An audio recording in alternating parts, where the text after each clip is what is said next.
Kill the mics on the master. Josh, kill the master. The blue switch on the left. Blue switch on your right, sorry, on your right. Where? Oh, that.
Good evening, ladies and gentlemen. I'm Josh Sherfy, and with me tonight is Matthew Owens for our final home game of the year. The Shawnee Mission Northwest Cougars are going to take on the Eagles of Olathe North. It's senior night, it's light show, it's homecoming, and it's the final regular season game. Matt Owens, this is a big one. It is. It's really exciting this year in Cougar football.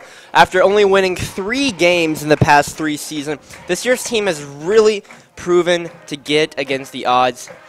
You know, when you win 3 games in the past 3 years, you usually get blown out by 40 to 50 points per game. Sometimes you might get discouraged, not with this team, and that's what I really admire about them. Yeah, Matt Owens, it's exciting stuff for us Cougar fans because we're looking at a potential of a 5-3 regular season, and those 3 losses are nothing to scoff at. They're losses to Lawrence, Shawnee Mission East, and Lawrence Free State, 3 really, really solid football teams. That is very much agreed. I would like to play Lawrence again. I think that East and Free State, our chances are very limited if we have any chance in that game. But I would really like to play Lawrence again. Lawrence has been struggling, and after our great performances the past couple of weeks, I'd like to play him again, which we probably will in the playoffs. Yeah, you know, Matt, the thing this team is doing well this year is beating the teams that they should beat.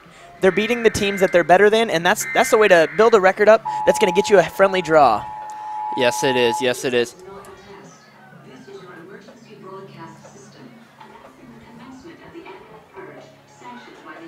And the Shawnee Mission Northwest Cougar football team is going to be trying out their new walkthrough. They have a blackout theme tonight. They're playing the music from the popular movie The Purge as they walk out. The Cougar football team's It's ironic because tonight's supposed to be severe weather as well, so we had to pause this for a second and see if we actually had a pause there.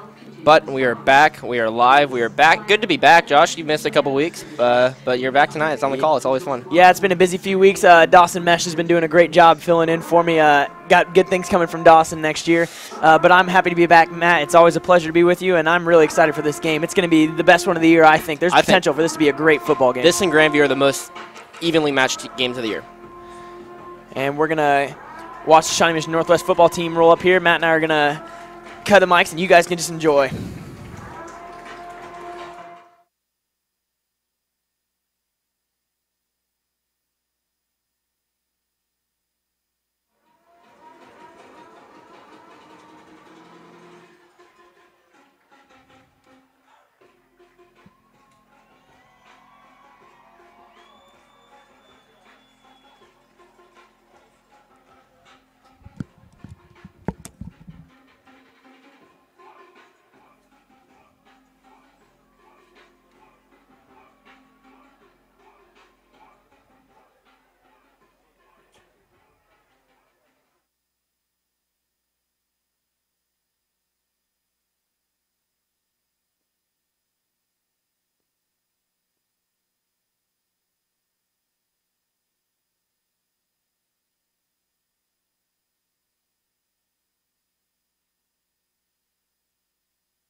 Exciting stuff here, Matt Owens. Cougars going to try out this new walkthrough, going to get a new tradition going right here in the last game of the year. 3 minutes and 33 seconds till we kick off against the Olathe North Eagles. Cougars in their all-black uniforms tonight. Olathe North will be wearing white tops and blue pants with a white helmet. This is the game of the year that really defines the team. You know, we've won the games we should have won. We've lost the games we should have lost. This one is the toss-up of the year. Yeah, you know, Matt, it's time for an upset. The Cougars haven't had an upset this year. We beat West, we beat South, we beat North, we beat the rival teams. But really in down years for all three of those schools, this is the game where the Cougars can really start to turn heads and really make a statement this year that they're ready to play some football in 2017. It's amazing after the season we've had the past couple of years that with a win tonight, we would most likely guarantee the 3 seed. Currently, we are the 5th seed in the East. In front of us is Olathe North, so obviously with a win, we'd pass them. And then in front of us is Lawrence, who has the same record as us, but who do they play? They play none other than Lawrence Free State, which is a rivalry game, so you never know what happens in rivalry games. But most likely, Free State wins that game, knocks Lawrence to 4-4, meaning we get the 3 seed. And there's a possibility we get the 2 seed. Remember, we go off points differential, so if we win by 70 and Blue Valley loses by 70, we will get the 2 seed. They play Aquinas, so you never know what can happen. Yeah, you know, Matt, crazier things definitely have happened. A 70-point victory certainly doesn't seem likely, but it isn't completely out of the realm of possibilities. We're going to head down to center field now as the captains of the Shawnee Mission Northwest Cougars, Spencer Stewart, John Hanneman, Travis Morrison, and B.J. Harvey head to center field for the coin toss. The Cougars, let's do some what-ifs. The Cougars will win this game if? Matt, I think the key to this game and what we've noticed in the Cougars' losses this season and what they've done well in their victories is their ability to succeed with their passing offense, but also to keep the defenses on their toes. If the Cougars are able to balance their run and pass offense, then the Cougars will win this football game. For me, is if Spencer Stewart does not turn the ball over and the secondary comes to play. We already know that this Cougar defensive line, the D-line Hogs, are very stingy out there. They don't allow a lot of rushing yards. They'll give up a big 30 to 40-yard run once or twice a game, but any defense will do that. It's in the secondary that's been a little bit of a question lately. The past 2 games they played South and West, South and North, which have dismal offenses, and including West also has dismal offense. But they did get a little torched against Free State. We'll see if they can come back. Yeah, the defense has really attributed the whole win against Shawnee Mission Shawnee Mission South, a couple weeks ago in a 7-6 ball game. The defense keeps you in that game. Matt, I think the defense has the potential tonight to have a big day. Olathe North is a run-first offense, so they're going to be running right at the defensive line over and over and again. But they do like to isolate their wide receivers one-on-one with their cornerbacks, so it's going to be big for Charles Brockman and Floyd Martin today to come up in their individual one-on-one battles and cause a few turnovers and break up a few passes. Yeah, it'll be very key on that. But the Olathe North, what's good for the Cougars is Olathe North is a more run first pass type second offense. 70% run, 30% pass. That plays into the Cougars' favor. And the Cougars' offense is really second to none. So they throw 90% of the time, and no other league in the state has even anything close. Most teams don't even throw 50-50. None of them do 90-10. Yeah, Spencer Stewart has the gunslinger arm, and Bo Black's willing to give him the ball and willing to let him throw it over and over and again. He's leading the state in passing yards in 6A this year, having a pretty solid year. Could definitely have done better. A few turnovers here and there, but ultimately the season from Spencer Stewart hasn't been anything to turn your head at. The Cougars will be receiving the opening kickoff after winning the coin toss here, and they'll be going on your screens from left to right. Shawnee Mission North will be kicking the ball away, and the Cougars, the return team of Floyd Martin and Ty Lindeman, will be back to receive it.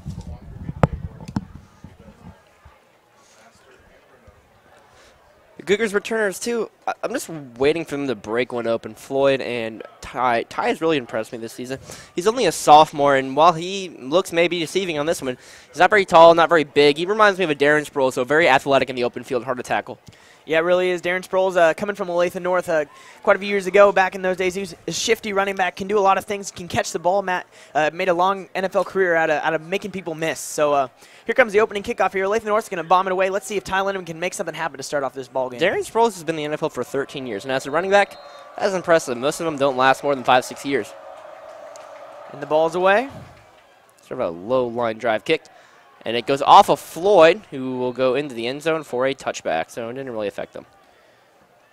So Shawnee Mission Northwest will start with the ball on the 20-yard line. Spencer Stewart's going to take the field. His running back tonight, Jamie Alexander. Wide receivers Caleb Johnson, Hayden Goodpaster, Caleb Addington, and Ty Lindeman will also be out there catching passes. The offensive line has been playing great this season, Matt. The biggest improvement between this year's team and last year's team has been that offensive line, frontline play. They have been really impressive this year, giving Stewart a lot of time to be able to buy find wideouts in the open. Key injury of the night, Megan Nugent is out for the year with a torn ACL. Not in football, she tore it during her soccer club season, so that's always a disappointment. She was perfect on the year from extra points, 15 for 15. So Tristan McCright will be taking the field goals tonight. Spencer Stewart opens the game in the shotgun set. 4 wide receivers on the field. Looking to throw deep on the opening pass. Scrambles out of the pocket, rolls to his left side, tucks the ball for a gain of 1. Spencer Stewart opens the game with about a 1-yard rush. Matt, great decision from Spencer. You keyed into it early in the game. Spencer Stewart can't be forcing turnovers. Keeping the ball is a great way to make sure that the other team isn't scoring points. The 2 ways to do it are throw it away, throw it completely out of bounds where no one has a shot to get it, or run like that. It picked up 1 yard, but you never know what can happen. You can break up the field, maybe make a guy miss and gain 5 to 6 yards. So Stewart again back in the shotgun set. 2 on his left, 2 on his right. They're on the left hash mark. Looking to throw again. This time it's just screen pass. Caught by Lindemann. Lindemann goes down quickly. About a gain of 1 again. Tackled by number 66 on that play, Damon Hodson, the senior D lineman for the Eagles. That brings up a 3rd and 6, it looks like, after the couple-yard gain by Ty Lindemann. So Lindemann splits on the right side now. Stewart with Lindemann on his right. Again in the shotgun. Drops back. 3 straight pass attempts for the Cougars. This time it's to Lindemann. He gets the first down, breaks past the 35, and almost sneaks through a tackle. And the flag is thrown on the field, though. Late flag thrown by the side judge. We don't know what this flag will be for, but most likely these situations there will be a holding. So a 14-yard reception. We'll see if it's negated by the holding penalty, potential or holding penalty. Or maybe a face here. mask. Maybe I saw a face mask get grabbed in there. We'll see about that. Yep, it was a face mask on the defense. So about a 15-yard penalty. That's another thing, a key to the game that I forgot to mention early on, is limit penalties. Penalties are 3 yards for the other team. You cannot do that if you want to win in this game. Yeah, and particularly in high school football, Matt, keeping the ball and really not giving the team any extra yards. It's a field position game, and that's something that the Cougars struggled with early in the year with the kicking woes that they had. Field position is going to be key to a Cougar victory. So they're going to march the ball 15 yards further up the field. The Cougars will have the ball on the Olathe North 47-yard line, and just 54 seconds into this game, Matt, and there's potential for a scoring drive right off the bat. Yeah, it's always good, especially in your homecoming night.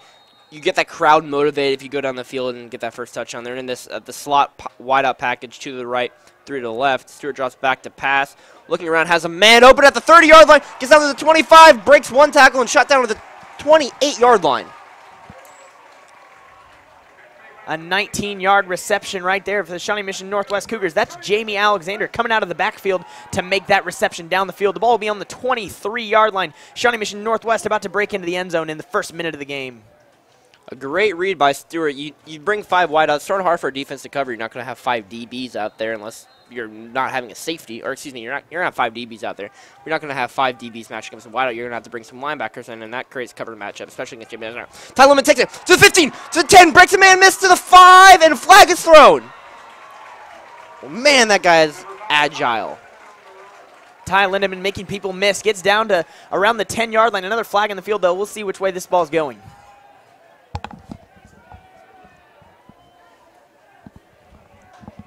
So Ty Lindemann breaks free for 14 yards. Lindemann getting most of the first-team snaps at the start of this game in the running back position, but Jamie Alexander did have that big 23-yard reception. Cougars first down and 10. Or, excuse me, first and goal. Looks like they're going to spot at the 6-yard line. Spencer Stewart opens this game 3 for 3 with 38 passing yards. Ty Lindemann's 14-yard run moves the Cougars' rush total to 15 yards in the game, and the Cougars are threatening early on the 12-yard line with a full set of downs.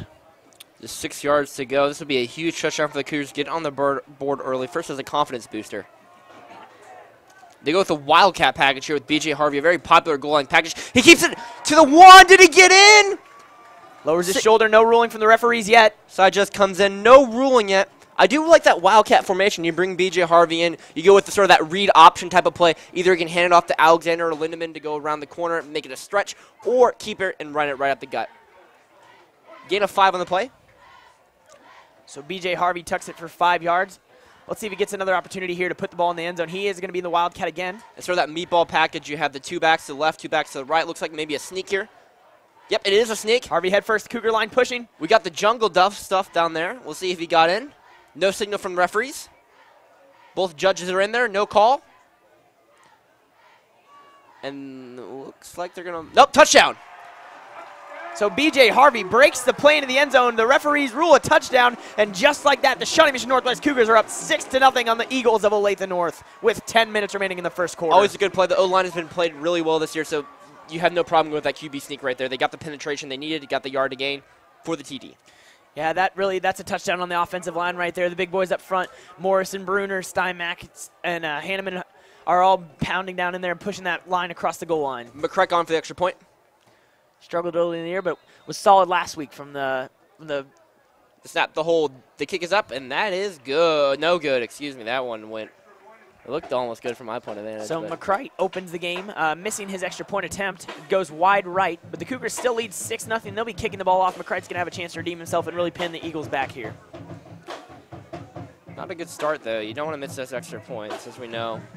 Yeah, Any game. Scoring in the first 2 minutes, though, Bo Black can't be complaining right there. No, you can't. That's a good drive. It was a really solid drive, mixing it up, run and pass, getting a variety of plays in, different packages, different sets. It's hard to defend an air raid offense, Matt, and especially when they're coming at you in a bunch of different looks. High school defenses in particular can't handle something like that. When you only have 6 days to prepare from your last game to your next game, and when you have a offense that is totally unique compared to any other offense in the state, it's really hard for defenses to prepare, as you just said. Yeah, and that's a really something. Speaking of how Bo Black runs this football team, they're breaking something new in here, Matt. This is something that we don't see in high school football. It attracts players, it attracts talent. It's exciting to watch when it's clicking. It's hit or miss some days, Matt, but you live and die by the gun right here. And the Cougars offense is surviving right now. But that's a credit to Bo Black. He knows his team's not the grind it out, pound it out, run it out for 250 yards a night. He realized that his team's not going to be able to do that, so he implemented the air raid offense. That just shows how great of a coach Bo Black is. So McCright kicks the ball down to about the 10-yard line. Olathe North will return it. They have a seam up the middle. He breaks free and goes down around the 32-yard line. Olathe North is going to return the ball for about a 22-yard return. McCright kicks it down to the 10-yard line. Number 6, Devin Stoker on the return. And the Cougars will be defending with about 65 yards between the end zone and the ball. The defensive line will head back out of the field, and we're going to key back in, Matt, on the corners tonight, Charles Brockman and Floyd Martin and their one-on-one matchups with these Olathe North receivers. Yeah, the Olathe North receivers do have some height advantage on them, about 2 to 3 inches, which is not major, but always does not hurt to have extra height. Yeah, and that's something we've seen quite a bit of this year with the Cougars. Floyd Martin standing at 5'11" listed, and Charles Brockman just 5'6". There is some height disadvantages for the Cougars secondary, but really it's not a position where you need a whole lot of height. It's a lot about foot speed and quickness, Matt. So Olathe North looking over the sideline for the play. Number 20 is back there as quarterback Javon Parrish. He's listed as a DB, and you'll take it up the middle. So Parrish takes the snap, but he's driven right back, maybe a gain of 1. The Cougar defensive line stepping up big on the first play for them for the game. And that's another thing Bo Black did really well. He really targeted working with the defensive linemen this year because most teams are a run first, pass second type of offense. So while the safeties may be a weakness, if a team's not throwing a lot, then there's no risk of getting burned too often. Parrish again back in the shotgun formation with a jet sweep to 27. Excuse me, number 22, Damon Sanchez. He will gain a solid 3 yards. He'll make it 3rd down and 2. A huge shot for the Cougars if they can get the stop here. Another main quarterback, number 11, Zach Cruz is in. So Cruz has been throwing the ball for the last couple of games. They played Blue Springs last week. He saw most of the looks at the quarterback spot. He's a taller guy, 6'2", is going to be able to see over that defensive line. He's going to open things up with his arm now instead of relying on the run here. Cruz sends a man in motion. Coming across the middle, another jet sweep. And he breaks free for a 1st down. That's number 8, Malcolm McKibben. Malcolm McKibben with about a 6-yard gain on that play right there. Tackled by number 21, Charles Brockman on the play. That's good enough for a Eagle 1st down. 9:13 to go in the game. Cougars up 6-0.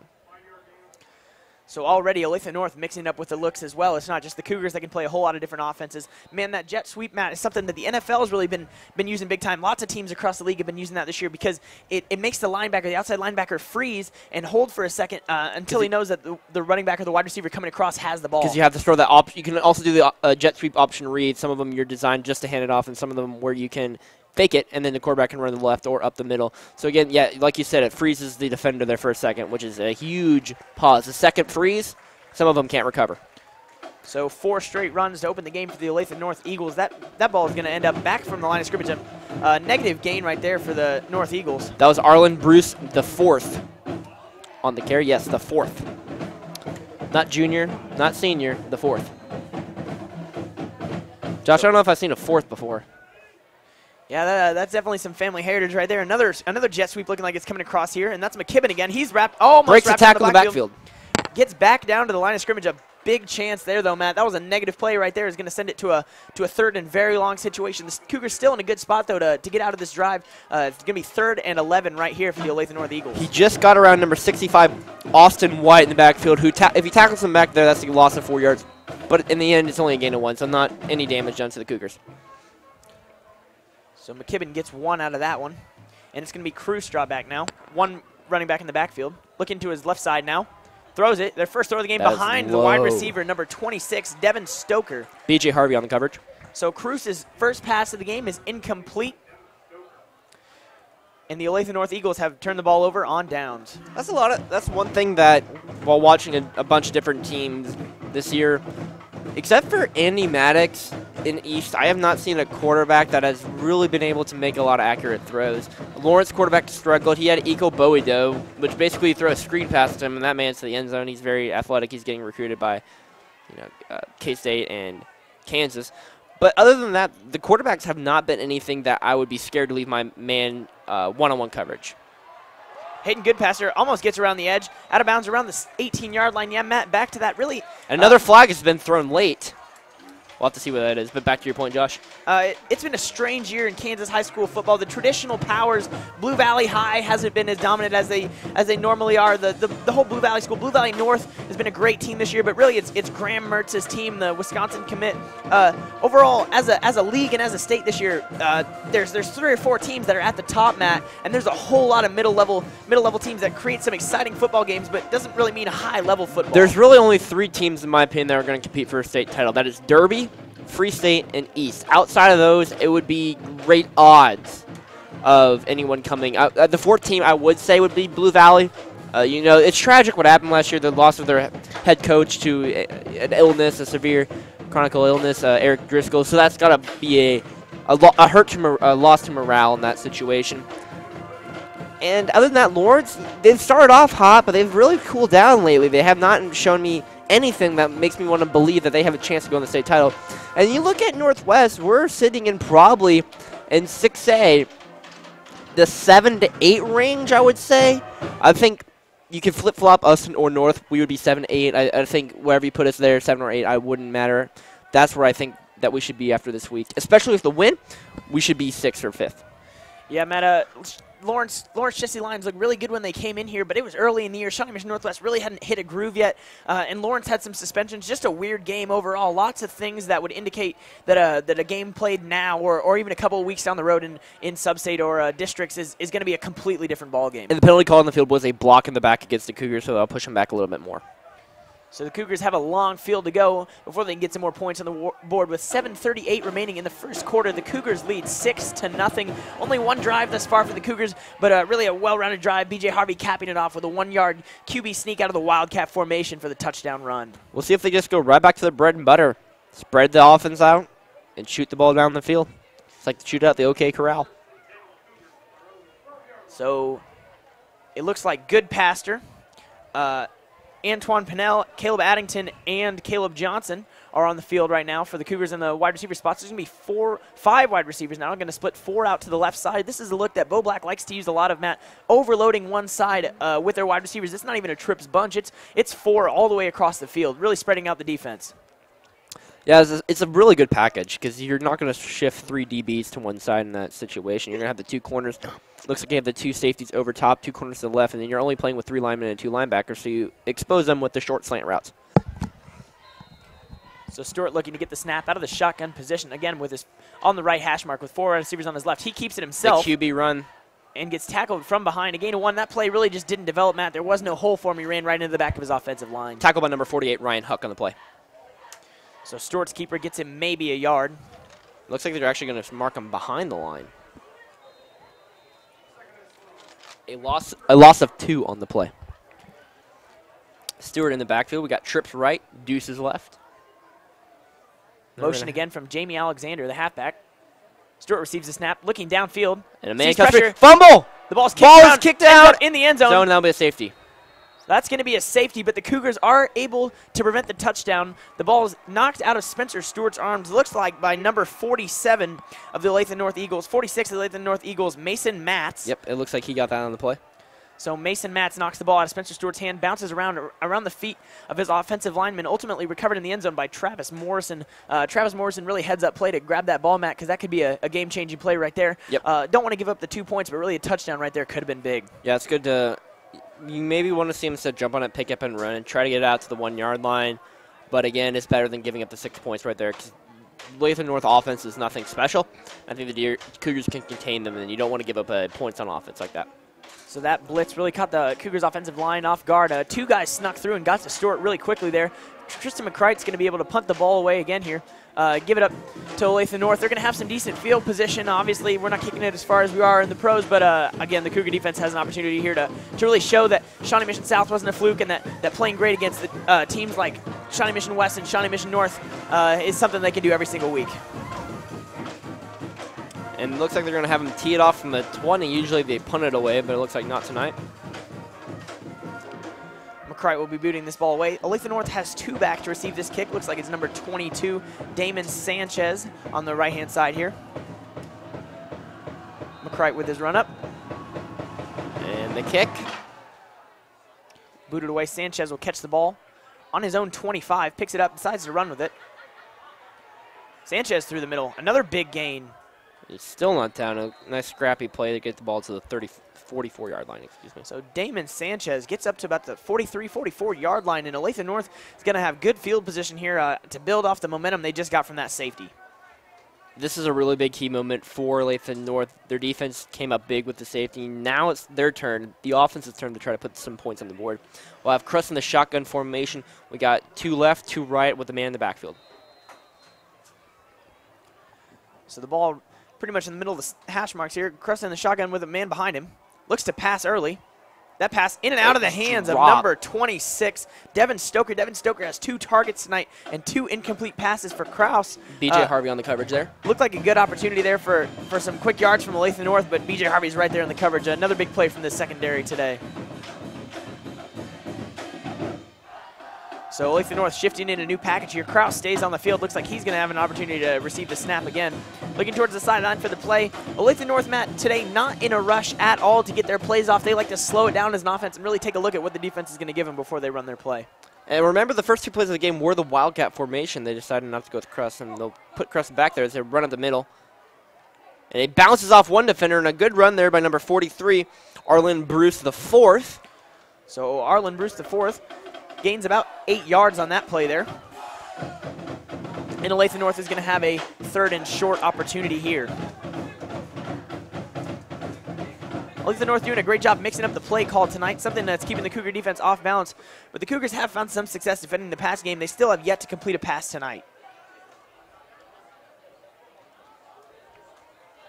Crust hands it again to Bruce IV, who runs it up the middle for a 1st down. Tackle on the play by number 14, B.J. Harvey. B.J. Harvey with his first tackle of the game. About a 6-yard game again from Bruce IV, and he's been really good, Matt. Just consistency so far in this game. He's getting 5-6 yards every single time he's touching the ball there. Matt, if you move the ball 3 yards every single play, you'll never get stopped, and that's really what it takes. Sometimes offenses lose sight of that, but if you're getting yards every single play, you got to stick with what's working. Yeah, the passing game has not worked out for Olathe North. And again, if you establish the running game, you're going to draw the safeties and the DBs in to play more of a press type coverage, and there you can burn them on the island formation type plays. So Kraus hands the ball off again to Bruce, and a big shot. Harvey comes in. Excuse me, that's number 28. Spencer Gruel comes in, but unable to get him as he bounces right off him. Another about 2 or 3 yard game there for Bruce. He's received the ball on 3 straight plays here. 4 plays so far on this drive, 1 pass incomplete, and then those 3 runs, Matt. They're opening off their drives with mixed up plays, with things to put the Cougars off balance, but ultimately they're resorting to what they do best, and that's running the football right down the middle. And again, we're having this fade route. Oh, that was a pass interference call, I think. I mean, that was a push off. Tristan Aycock in coverage. And that was a major push off. I think what saved him is that ball was uncatchable. Was not even close to being caught. Number 22, Damon Sanchez with the intended target. But that was just like last night's game, the Chiefs-Oakland game. There's a couple push-offs in the end zone. Some called, some weren't. Stayed up to watch that game, and it was not the best ending. So the snap by Cross now. He's looking The for his blitz right side. package, he's going to get sacked! And the Cougars come up with a big sack there. Looks like number 65, Austin White, coming through and ripping through on that sack. That's a big play right there, moving them back. Goes right up the gut for the sack there. That's going to knock them way back for a 4th down. Great job by the Cougar defense to get off the field. They give up the 1 first down, but... Yeah, 4th and 17 here. The Cougars gave up the safety, but ultimately nothing else comes from it. Oh, they're going for it on 4th and 17. Olathe North has yet to drop back into their punt formation. It looks like they're going back into more of a punt formation. Charles Brockman back to receive the kick. Good punt. The rugby-style punt lands at the 5-yard line. Brockman catches it, but no one's around him. He breaks the first tackle. Bounces outside. Brockman looks like he has space on the right side. And blocked in the back. This is coming back. Brockman brought down around the 40-yard line. Let's see if this flag pulls him back. Matt, that was a big return there from Brockman, making people miss, learning a few things from Ty Lindemann. Yeah, and he's not really the main return man. B.J. Harvey was the main return man until he had a bruised liver. In that case, you don't want to stick him back there because the risk-reward is – there's a lot more risk for really no reward for that. Then Trey Eccles did it last year, but apparently in practice, Bo Black thought that Charles Brockman would be the best person to return kicks. And, yep, that'll be a block in the back penalty against the Cougars. Yeah, the kick return game is something that is kind of a dying art, Matt. Until last week in the NFL, there wasn't a kick return off a kickoff in the entire season thus far, and guys like Devin Hester used to be doing it what seemed like almost every single week for the Chicago Bears. But moving the ball up and really just protection for the kick returners has really limited their ability there, but the punt return has remained a big facet of the game and an opportunity to move your team up the field with crafty moves like Charles Brockman right there. Sometimes teams lose track of how important field position is. Sometimes if you're in a deadlock battle, if you're fighting in the trenches and nothing's working with you, you battle with field position. You know, you pin them down within the 4 or 5 so they have no chance to score. When you're going to receive the ball at the 40 to 50 where you have a decent chance to at least make a field goal in that play. So the art of getting field position, the art of war is lost sometimes in football. So the Cougars back inside their 5 after the penalty. Charles Brockman's return is negated. Spencer Stewart almost intercepted. Had to get the ball off. Probably should have thrown that one out of bounds or tried to get outside of the pocket. Couldn't go down, though, Matt, because he was in his own end zone. Cougars got to avoid another safety here, Matt. They're inside the 5 again. Yep. This is a great time. I know Bo Black doesn't like to do it, but this is a great time to run the ball and just try to get yourself some breathing room, get yourself some space out of the end zone. Caleb Addington and Hayden Goodpasser were the 2 people on that target. I see what Stewart's trying to do. He's trying to get the ball away, but you need to throw that one away out of bounds because he almost took another safety. Lindemann out of the backfield. Trying to get to the corner. He will not get the corner. Tackled by number 9, Eric Dooley. So the jet sweep that's been working so well for Olathe North does not quite click on all cylinders for the Cougars, and they're back about 3 yards, down to the 2-yard line. It's going to be 3rd and about 13 here for the Cougars. It's going to be a long 3rd down conversion here if they're able to get it. This is where we talk about field position. Olathe North is able to pin them, I guess with the penalty, pin them with inside the 5. That's really hard for a team, especially an air raid offense team, to get that because you're in the end zone. You try to be more conservative because if you take a sack, well, that's 2 points for the other team right there. Spencer Stewart gets the play call from the sideline. Alone in the shotgun set. He looks to throw again. This time it's a deep ball. Hayden Goodpasser. Ooh. Over his head. Not a bad throw. No, not a bad really throw. Not a bad route. The ball's out quick from the end zone, too, so no risk of a safety there. But the Cougars are going to have to punt the ball away out from the back of their end zone. Devin Stucker on the coverage. No, I like that throw. That wasn't on anyone's fault, Hayden or Spencer. He put the ball where only his wide receiver could get it, and no defensive back had any chance to get it. So I appreciate that throw. Now McCrike's going to be on basically the back end line here with no room. So I'd bring, if I'm O North, I'd bring the house. Try to block it.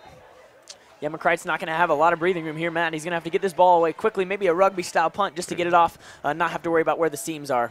And they're bringing the house and off the hands of Olathe North. McCrike's punt is touched. Looks like he's going to have a lot of open room. That's 30. Stoker, number 22. To the 20. To the 10, out of bounds around the 6-yard line. Ooh. The punt was touched by Olathe North.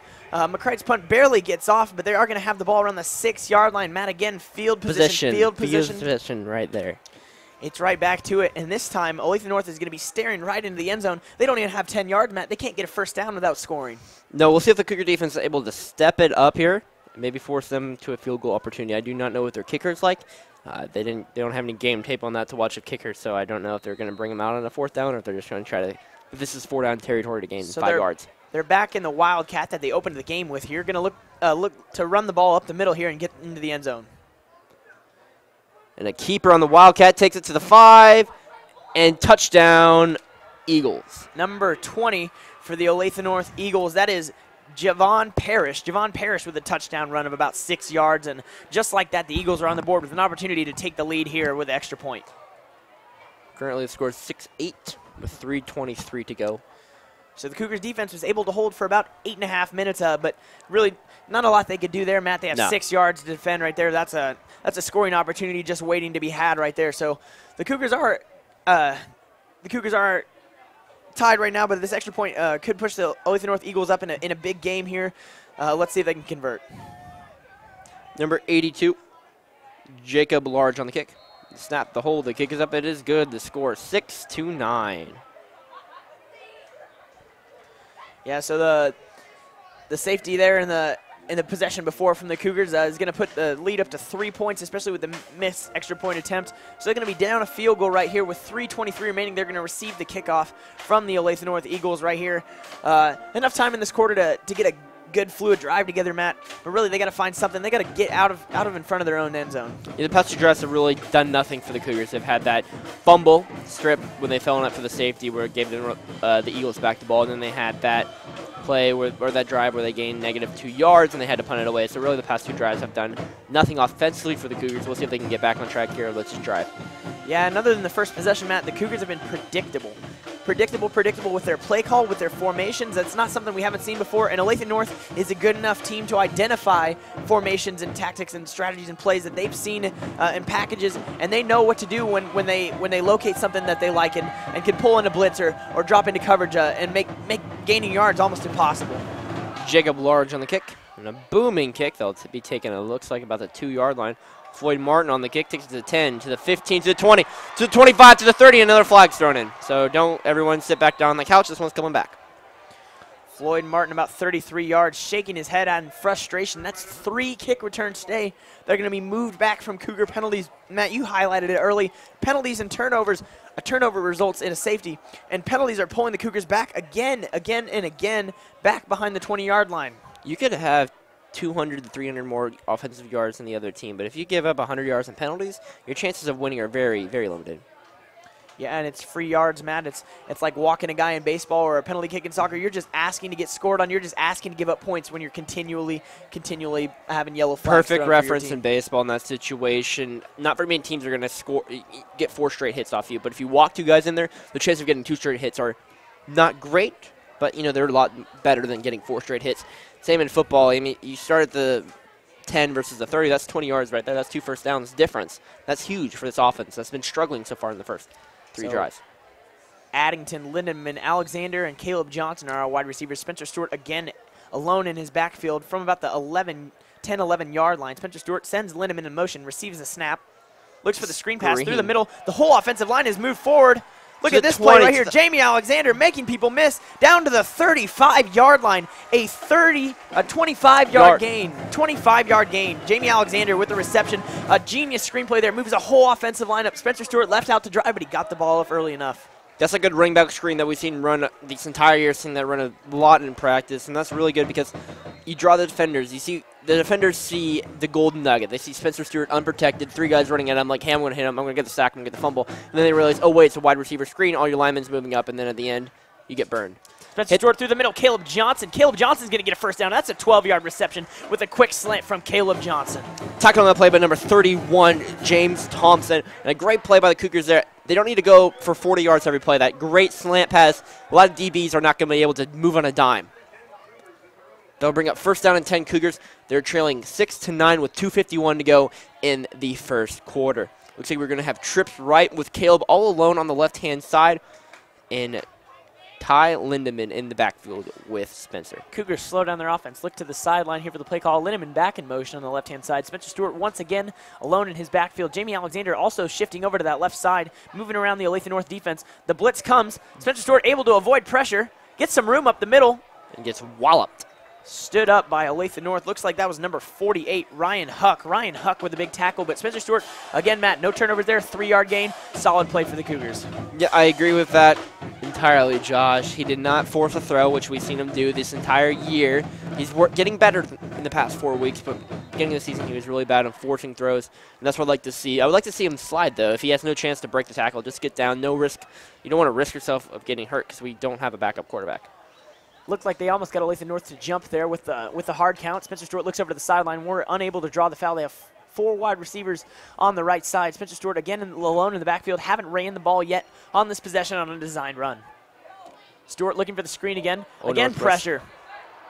And that ball is blocked by Huck again.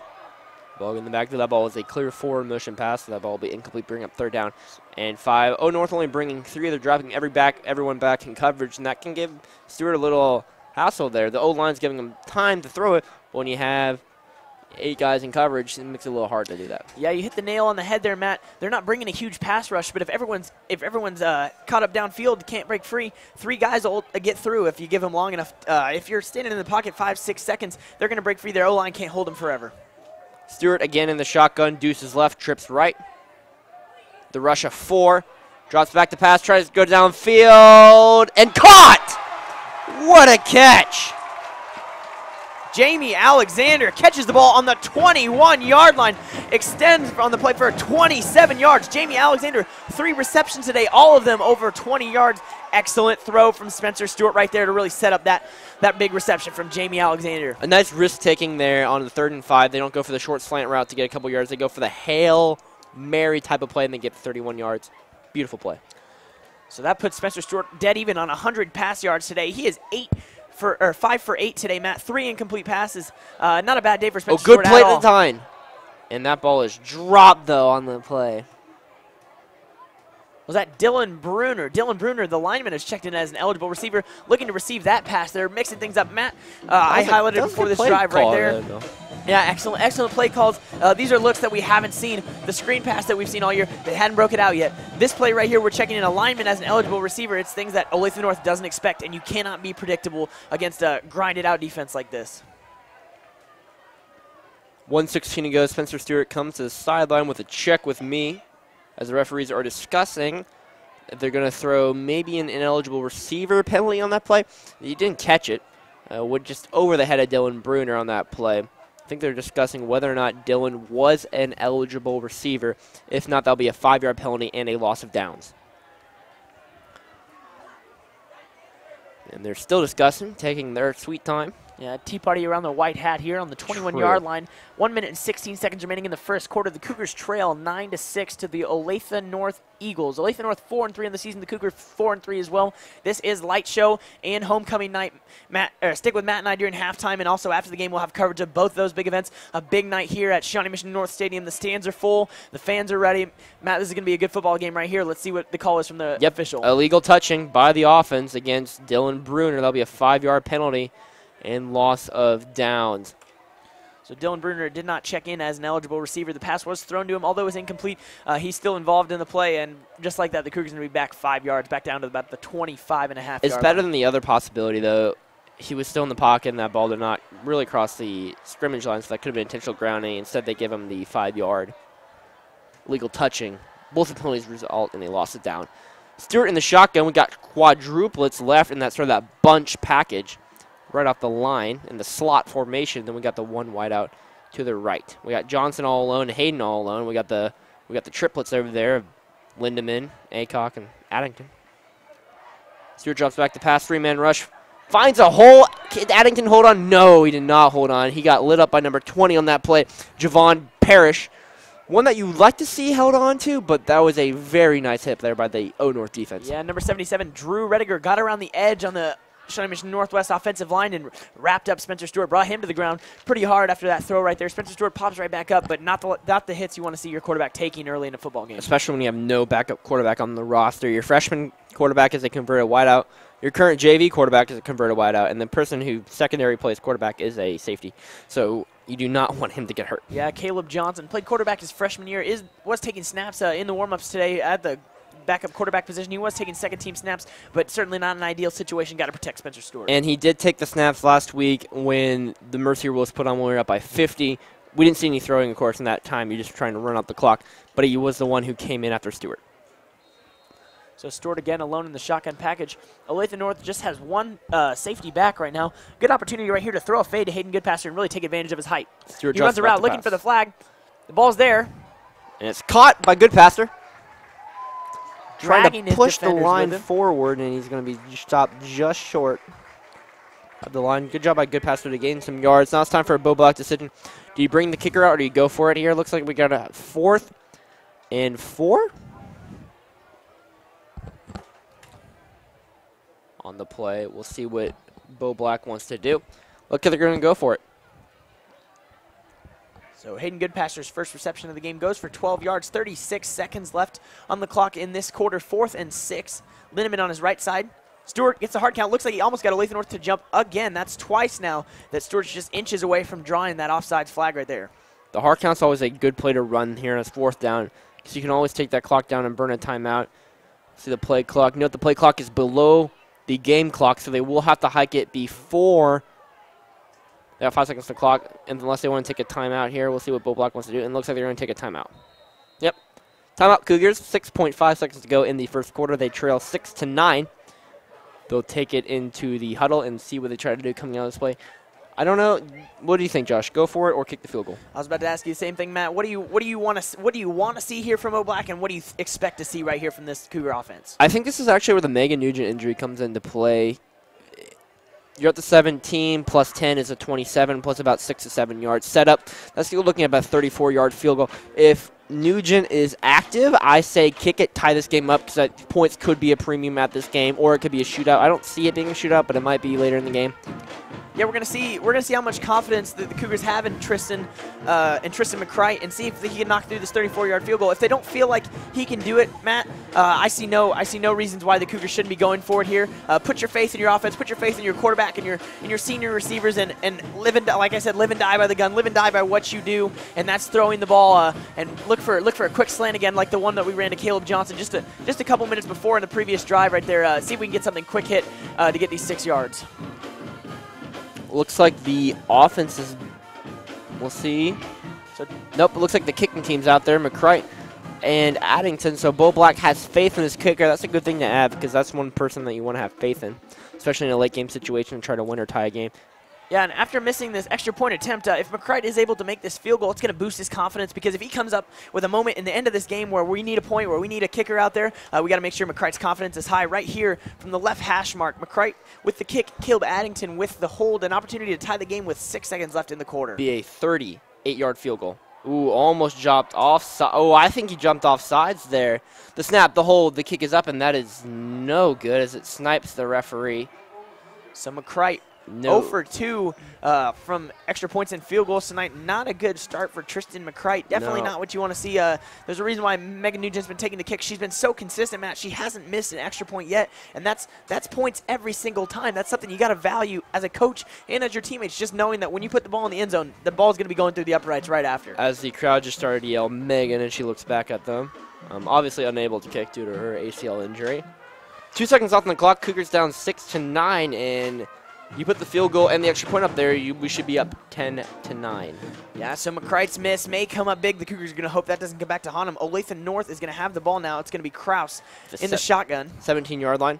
Kraus will hand it off to the 4th, who goes absolutely nowhere. D-line Hog smelling some bacon and get that tackle. That will take us to the end of the first quarter. The score, Cougars 6, Eagles 9. You're listening to the official broadcast network of Cougar football. I'm Matthew Owens. I'm Josh Shervy. It's a pleasure to have you with us tonight. Homecoming night, senior night, light show. We got a lot of excitement right here. Really not a bad football game either. 9-6 is the score right now. The Eagles lead. We're going to go into the second quarter here.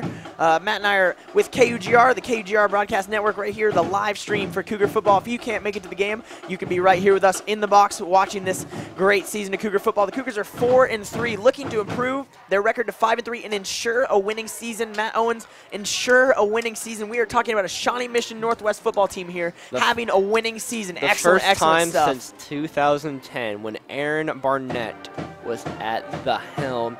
You know, the Cougars had a decent run between 2005 and 2010 where they averaged about 6 to 7 wins per year. They weren't any state winning teams. But after 2010, then we really hit the nadir and fell off that cliff.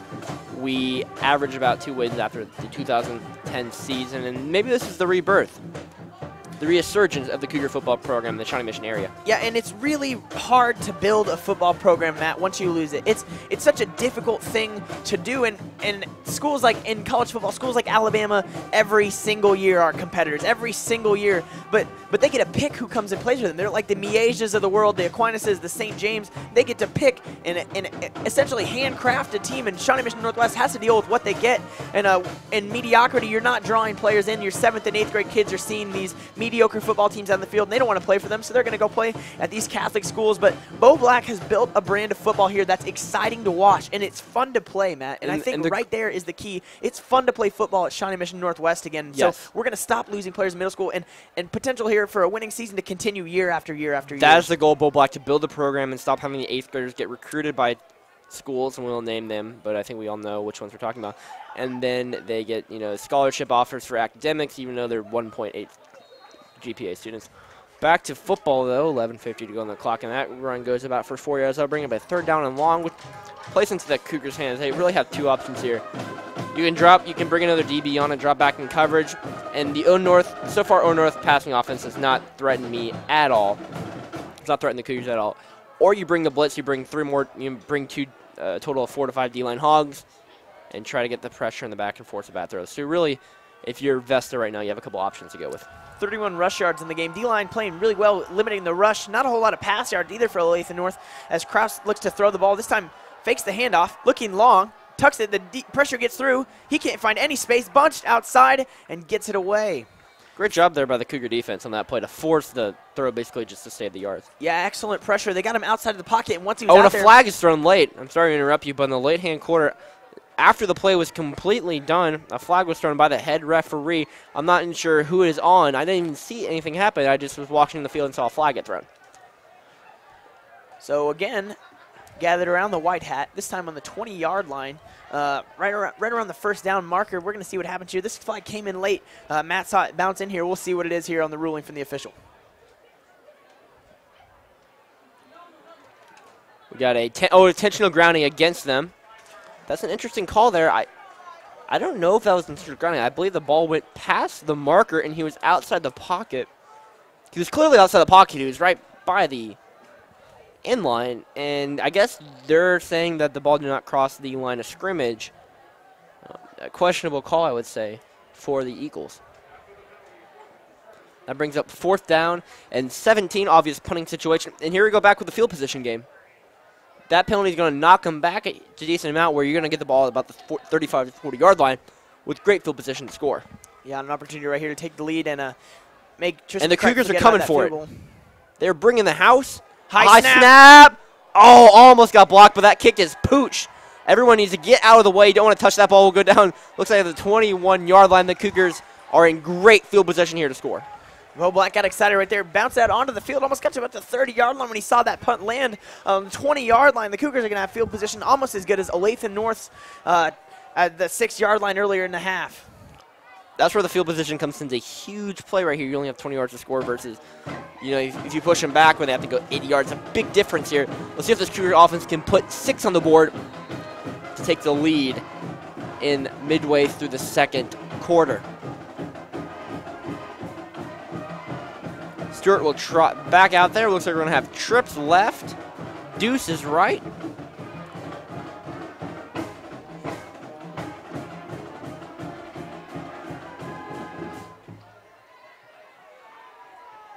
Stewart drops back to pass.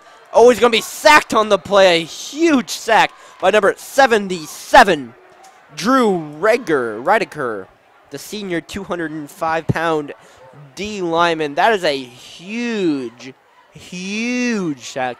Knocks him back to the 32-yard line, makes it 2nd and about a marathon.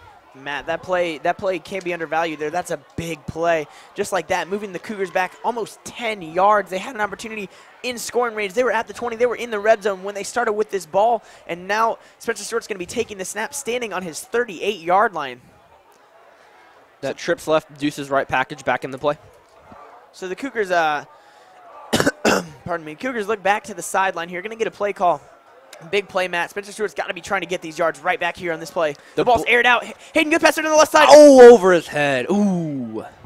Not a bad throw, though, from Spencer Stewart, giving Hayden Goodpasser a big old height advantage right there over his corner, an opportunity to go up and get that ball just about a foot over his head. That would have been a big play for the Cougars. That could have been a big play, as you just said, for the Cougars. That would have got them a first down inside the 10. That brings up 3rd down and 22, but if any team can get 22 yards from one play, the Cougars can. So Stewart has Lindemann on his right side, Jamie Alexander on his left with Caleb Addington. They have the bunch package, the 2 on each side in that slot formation. Stewart drops back to pass the rush of 3. Looks like a screenplay was set up. Stewart breaks him 1 tackle, and he's going to be, oh my, he's going to be sacked. Jeez. Number 77 again, Drew Reidecker on the sack. That's 2 sacks this drive. And they're going to mark him down at the 44-yard line. Josh, I'm in Calc 2 right now, and that's a lot of math for me to do. Yeah, Matt, it's going to be about 45 yards here. 4th and 45. Spencer Stewart compounding his problems, keeps running back and back and back. It's sort of like in the Madden game where you have, like, Cam Newton. You're just trying to avoid the people. You know you're not going to go away. You're back at, like, you lost, like, 80 yards, and you just throw it away. So another high punt. McCrite gets it off, but just barely there. A good punt, though, from McCrite. That ball's going to get back down. Touched by the Cougars at about the 21-yard line. So a good punt by McCrite to change the field position. Tristan McCrite gets it back to the original line of scrimmage on that punt, and it was a solid punt, Matt. 4th and 45. The Cougar offense is faltering, that's for sure. Haven't been able to pick it up since that elegantly run first drive. And the second drive they did, or excuse me, the 4th drive, they did do well. There's just a missed field goal by McCrite, but I don't really know what they call that drive. That was an abomination. So the Cougars will look to rebound right here. The defense playing well, though, tonight. Only allowed 1 touchdown. The 2 points from the safety really can't be attributed to them. And the touchdown, Matt, the Olathe North Eagles had the ball on the 6-yard line. Didn't really give a defense an opportunity to make many plays there. There's that jet sweep that we saw in a big helmet clashing tackle there. Number 8, Malcolm McKibben on the carry. Looks like a gain of 7 on the play.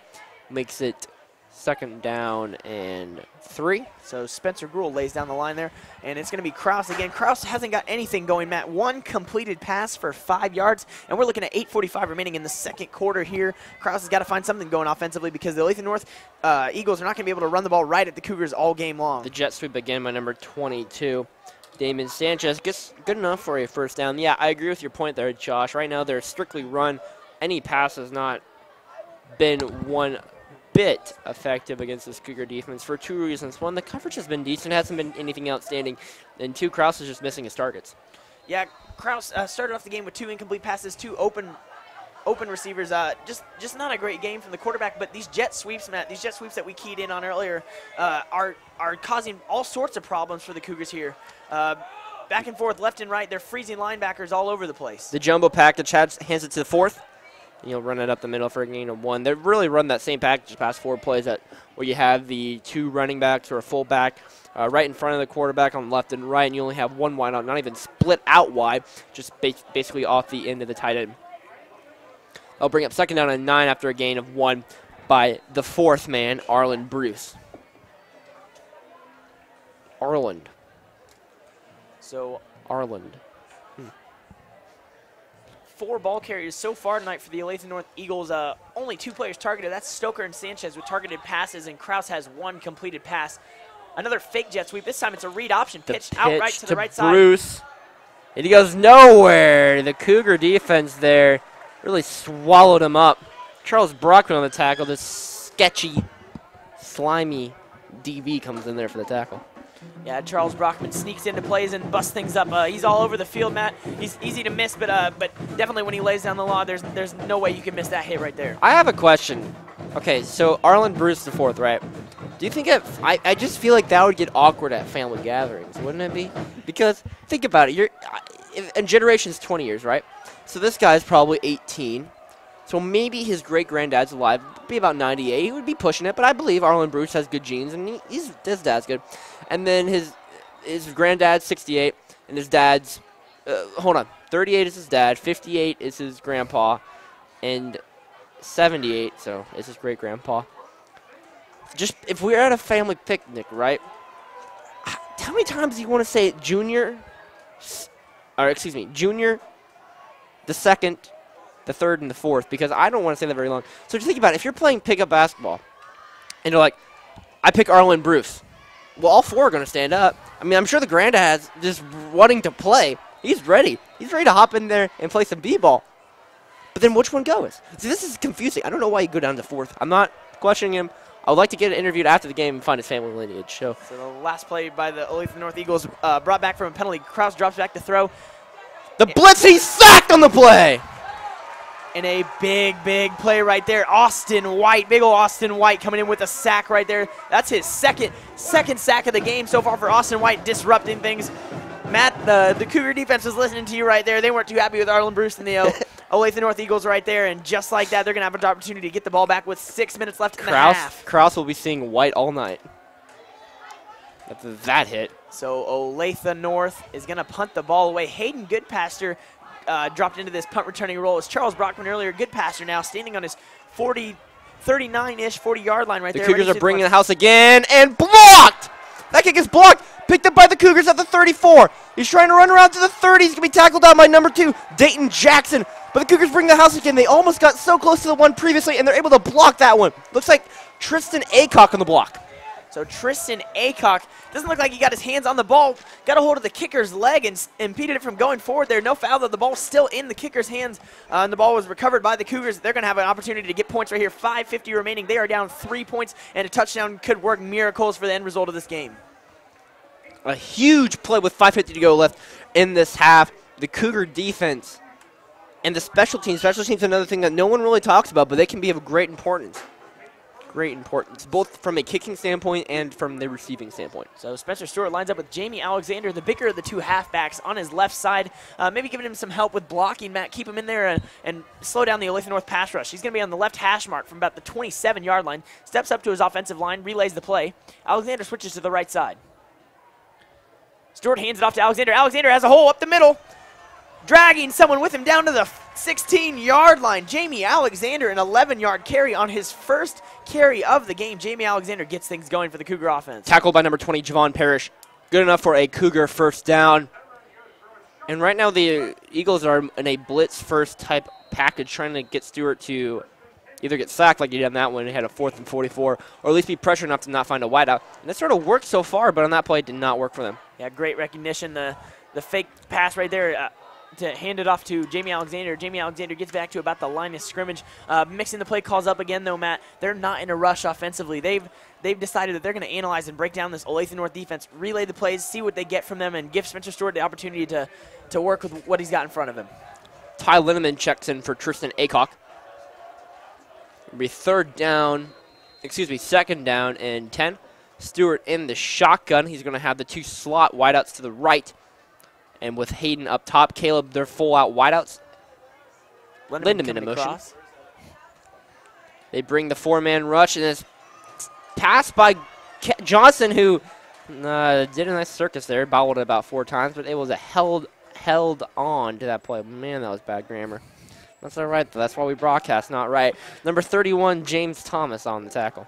Yeah, Caleb Johnson made that look more difficult than it really needed to be, but a 6-yard gain right there. Not a bad play at all. It's going to be third and short opportunity for the Cougars here on the 10-yard line. A question I have for you right now, if we don't get it, is 4-down territory, because I think it is. After the Tristan Acock's, or not Tristan Acock, after Tristan's last field goal, I think this is 4-down territory for the Cougars. Yeah, McCride is 0 for 2 on his kicks today. It's obviously an opportunity to get points on the board right here. With 4 minutes remaining, I think you go forward as well, Matt.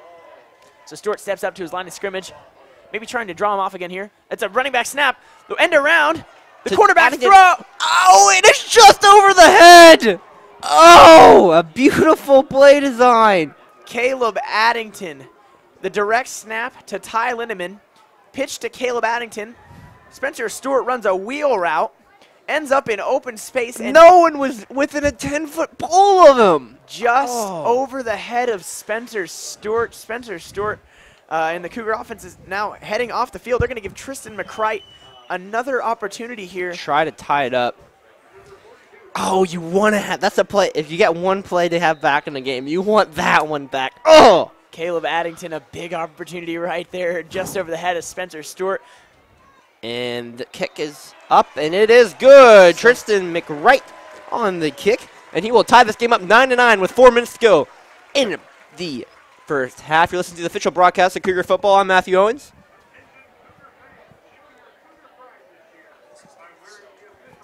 Third time's a charm for Tristan McCright. Tristan McCright kicks it through on his third time here. We're going to have 4 minutes remaining. Stick with us through halftime, though. It's crowning for homecoming. We're going to see all the pretty dresses right there. We're going to have the preview for our light show here. Our marching band's going to be out on the field. Matt Owens will stick with you here in the booth. It's 9-9 right now. 4 minutes remaining. I'm sticking with them. Olathe, I got that job. Olathe North Eagles lead the Shawnee Mission Northwest. Correction, Olathe North Eagles and the Shawnee Mission Northwest Cougars are now tied. Yep, Tristan McCright. 9-9 with 4 minutes to go. Tristan McCright converts. I don't know when we decided I was standing up here, but I will. I'll do it for the fans, but I know a lot about football. I don't know very much about band. Matt Owens going to have his comedy show up here breaking down marching band. Matt Owens is a new marching band critic. He's got about 5 minutes to learn everything he can about marching band. Do you want me to break down the dresses, too? I'm decent with male fashion, but women's fashion I don't know a lot about. Next season, Say Yes to the Dress. Matt Owens will also be appearing, so keep your eye out for that. Tristan McCright's looking to kick the ball away to Olathe North. The ball ends up Good kick by McCright. On the left hash, down to the 1 yard line. Olathe North's going to return. That's Sanchez. Sanchez picks it up. He has a hole up the middle. Sanchez breaks free. Pass Caleb Addington. Sanchez cuts up the middle. To the 50, to the 40, to the 35, to the 30, to the 25, to the 20, to the 15, to the 10, to the 5. He's gone to the house. Get out the dogs. Get out the bacon because he's just scored a touchdown. And just about the worst possible thing that could have happened for the Cougars right there, a kick return for a touchdown. Matt, the defense has played excellently tonight. The special teams on that play, that's just a nightmare. Your defense is playing so well all game, and then you give up that 99-yard return. 99 yards, picked up at the 1 yard line. 99 yards, he goes the distance. Wow, that is a heart stabber, dagger, whatever you want to call it. Matt, we'll call it the broadcaster's curse. I was talking about how the kick returns hadn't been working for high school football, for college football, for the NFL, and just like that, right before our eyes, Olathe North has an opportunity to put the lead back to 7. Stop the hold, the kick is up, and that is right through the uprights, makes it 9-16. Damon Sanchez, Olathe North, makes Caleb Addington miss about the 40-yard line and then has blockers ahead of him. Great special teams play, though, from Olathe North to set that up. That wasn't one man beating a whole team. That was excellent blocking, no penalties, clear lanes for him to run through. Just overall good football from Olathe North. That was rough. That's all I can say. So 14 seconds later, and the Cougar offense takes the field again, this time down 7 points. Maybe we respond with a kickoff return for ourselves. So the Cougars will be dropping back. It'll be Floyd Martin and Ty Lindenman looking to do just the same right here. Matt, flip the game right back on his head. I'd believe it if I saw it myself right here. Olathe North's going to kick the ball away. Really not a great momentum booster at all for the Cougars. Going into halftime, 3:46 remaining, and just deflated almost right there is the way the sidelines are looking. But that can only be changed with one play. Maybe a return here from Lindemann or Floyd. That is a high pooch kick. Be taken by the up back. Tries to make one man miss and doesn't make that one man miss, but carries him a couple yards. Be first down and 10 Cougars from the 34-yard line. They still have 3:40, which is plenty of time for this type of offense to air raid. Offense, plenty of time to go down the field and get a touchdown. 2 timeouts remaining for the Cougars, 3 timeouts for the Olathe North Eagles. The score is 16-9, 3:40 remaining. It's going to be first and 10 from the 33-yard line. Cougars do have plenty of time, Matt, and with a pass-heavy offense, the clock's not moving a whole lot when they're on the field. It's incomplete passes or they're working to get the play on quick. And remember, on the first down, the clock does stop till the ball is set, and the chains are moved, so that is a big positive for the team. 3:40 to go, 9-16. O North has the lead. Stewart drops back to pass, scanning the field. Has a man on the short route. That's Floyd Martin on the carry. Makes one man miss, and eventually he's hit out of bounds by the same guy he made miss, number 34. Oh, my. DeGarguin Harris, DeArchwin, DeArt again Harris. Okay, this is a question I do have for people. Does the apostrophe add anything to the name? Like, do I make a vowel hole? I had this conversation with the guys last week up in the booth. I don't know if the apostrophe has anything to do with the name. Matt, we'll break out our dictionaries, but right now Spencer Stewart's throwing the ball again. Another quick screen right there. They're moving the ball up the field. 2 straight plays. Excellent job getting out of bounds, too, completing passes, but also getting out of bounds, keeping time on the clock. Caleb Addington on the reception, yes. very good so far with the Cougars. First down in the after 2 plays. But, yeah, we're going to have to come back to that. The Archuganian. Nope, not that. The Artigan Harris. The Artigan Harris. Matt Owens, our pronunciation expert The here. Artigan? No way that's the Artigan. Is it? Yeah, that's the Artigan. I don't know. Matt Owens, we love you for your voice, not for your pronunciation. Here we go. Shawnee Mission Northwest again with the ball. Jamie Alexander in the backfield on the left side, left hash mark for Spencer Stewart. 3 on the right side. Stewart receives a snap, hands the ball off. Jamie Alexander able to get a couple yards, not a whole lot more. The clock will continue to run. Yeah, you only have 3:20. You don't have an eternity of time here. You do have some time, but not really enough to run into the field and waste 40 seconds off each play. So in my defense, no one on the Cougar football team does have an apostrophe in their name. So I'm not used to apostrophes. I'm used to apostrophes when I use possessives, like Josh's car. I know how to use the apostrophe in that situation. Number 1. So Spencer Stewart now left side, Ty Lindeman. Ty Lindeman, the halfback now. Fake handoff. Spencer Stewart looking long, and he is going to be sacked. Sacked on the play by number 77. Spencer Drew Stewart Radeker stays down. Oh, no. Things look like they may be going from bad to worse right here. Spencer Stewart comes up slowly, spinning around. Looks like it might be his left arm, Matt, that he's favoring here a little bit. At least that's not a strong arm. So Spencer Stewart, a little shaken up after that play, does get back up, but not the hits he's going to be taking. Spencer Stewart has been hit over and over again. Number 77 from Olathe North, Drew Rediger, really causing problems for the offensive line. Yeah, Drew Rediger has been causing a decent amount of problems for the line. Cougars like not to use a timeout there with 2:09 to go, 3rd and 17. We'll see what they can get on this play. Lindemann in motion. We got quadruples left, singlet right. On that screen action, good avoidance by Stewart, and just over the hands of Alexander. Flag is thrown. Once again, it was Rediger in the backfield. Spencer Stewart bends over, hands on his knees on the left side. An ineligible receiver downfield is the mark because the ball looks like out of bounds about the 45, and the linemen were up. I'm not sure that's the call, but that's what if I was a betting man, that's what I would take a bet on. So the Cougars again not able to get anything going offensively at all.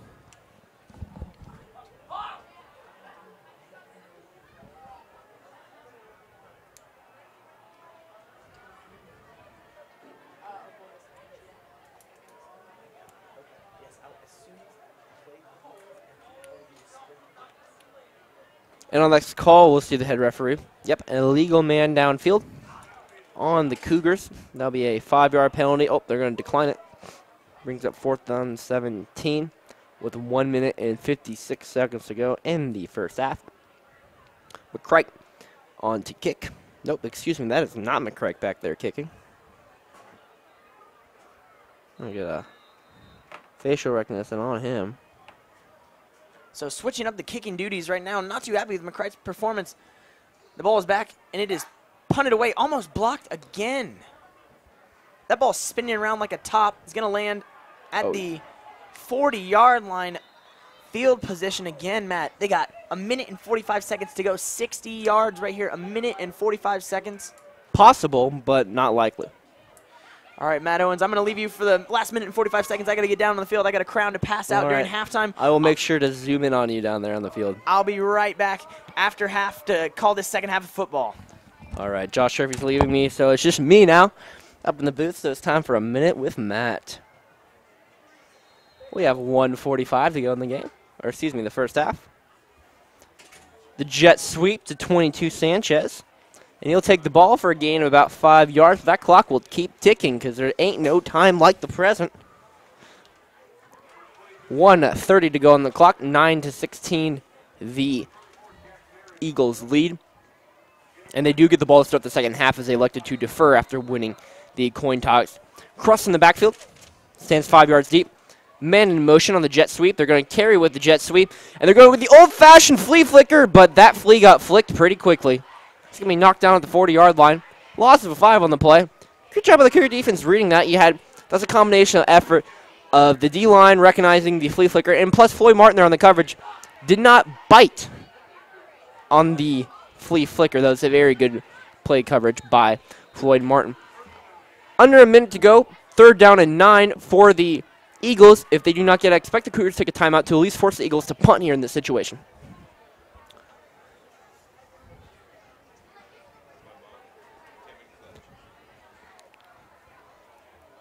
Cross in the pistol formation, man back. Deuces left, singlet right. They're going to run him on the QB option, makes a man miss to the 40, to the 45, to the 50, and hit out of bounds at the 53-yard line. A great play by Crust, able to get the first down with 27.8 seconds to go on the clock. I would see probably 2 to 3 chances down the field. O North does have all 3 timeouts remaining. They were able to stop the clock a couple times there if they keep the ball downfield, or excuse me, keep the ball inbounds and without going out of bounds, or they can get a first down for that. Stop the clock. And the whistle has been blown. It looks like they're going to reset the play clock. 25 on the play clock, fresh 25. O North doing a check with me there with the coaches, making sure they're all on the same page. Deuce is left. Cross in the pistol formation. We got a singlet right. Floyd Martin the coverage to the right side. Cross will do the play action. Goes down the field, has a man in singlet coverage, and good coverage there by Floyd Martin. Sanchez was an intended target on the receive, on the catch. Not a catch. On the incomplete pass.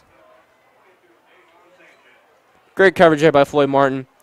They put him on an island. Charles Brockman was coming overhead with the safety coverage, but it did not seem like he was going to get there in time. Floyd Martin there with the coverage. 22.7 seconds to go. They'll bring up second down and 10. I like the play call from Olathe North there. I think you just go right back at it. Deuce is left. Deuce is right. Man in the shotgun. The man in the backfield. Cross in the shotgun. And the snap. Looks around. Tries to go downfield again. And that ball is going to be almost intercepted by the Cougars. Almost intercepted by Spencer Gruel. Probably almost should have intercepted. It wasn't the easiest catch in the world, but definitely a catchable ball. 17.2 seconds to go. Now, if you're Olathe North here, you could either run it and force the Cougars to take a timeout, because I think if you're the Cougars, you want to take a timeout to try to at least see if you can block the kick and get in good field position. Or you have another shot down the field. I've taken a shot down the field. You never know what can happen. Cross in the pistol formation. We have Deuces left, Deuces right. Drops back the pass on the screen. Set up to Sanchez. Sanchez takes it to the 45, to the 40. He's going to be tripped up about a yard short. Or excuse me, about 2 yards short at the 39-yard line. They'll bring up fourth down and timeout by the Cougars with 3.9 seconds to go, just to force them to punt. Spencer Gruel on the tackle.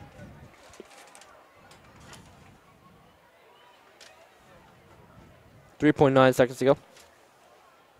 Now we'll see what Olathe North does, if they're going to punt here or if they are going to try to go for it on fourth down.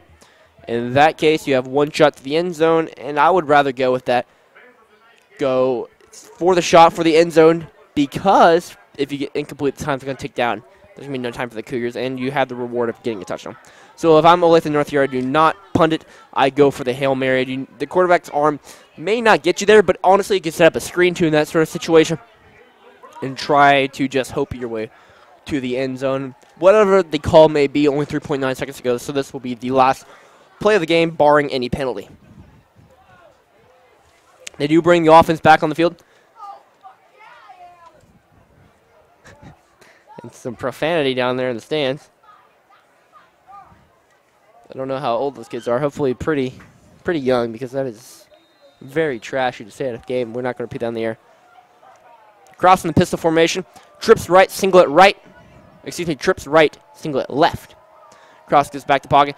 On the blitz, the Cougars, the screen set up to Sanchez. Sanchez to the 40, to the 35, to the 30, to the 30, and oh, drag down, and there's a flag. Oh!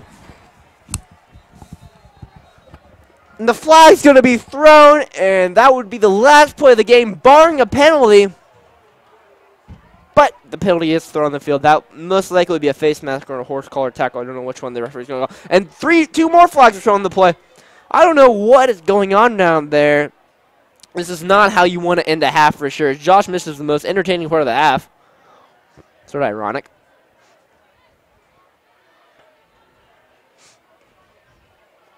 Oh, the white hat down there discussing with his assistant referees to see what the call is. I think they're going to get Martin with the, excuse me, I can't say the guy's name on the air for case rules. So they're going to get someone on the Cougars team with a horse collar or face mask. And then the 2 flags thrown really late are got to be after the play unsportsmanlike, but I don't know which team they're on. I didn't see any one team scuffling with the other. Maybe it was some words said that I cannot hear up here. I have decent hearing, but I don't know about that good of hearing. We're still waiting on the call, still discussing it. The clock reads double zeros. And here's the call. We're going to have a personal foul. Face mask on the defense. Yep, that's the one I called. That penalty is declined because we're going to have a personal foul. Roughing the passer. I did not see that one on the defense.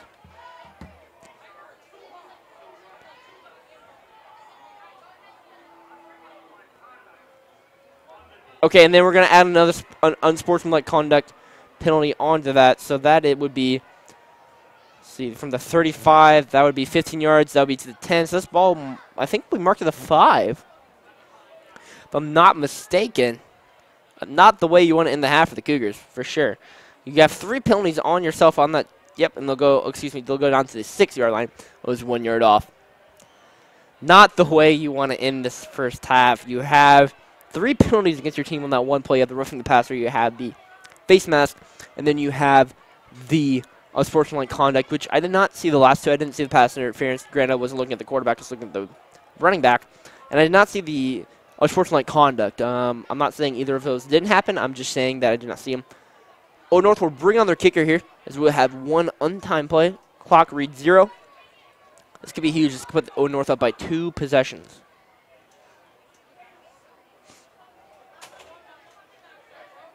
Cougars have been getting good penetration on the special teams. Let's see if they can block one here. The snap, the hold, the kick is up. And it is good as Olathe North tags on a field goal at the end of the half to make it 9-19.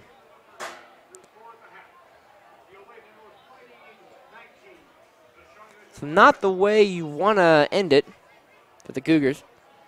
They add 7, or excuse me, they go up into halftime by 10. Not the way you want to end it. But that's all right. That's all right. We have a second half action coming up. You're listening to the official broadcast of Cougar football. This is Matthew Owens on the KUGR network.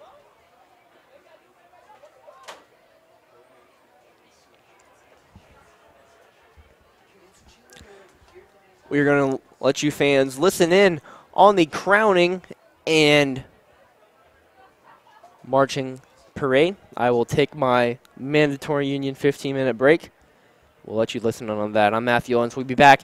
Don't leave. You can watch the crowning ceremony if you want, or if you want to go up and get some Tostino's pizza rolls, those are always a good idea. You do have time to order a pizza. There is 20 minutes on the clock, so if you want to go out and get that pizza real quick, you have plenty of time to do that.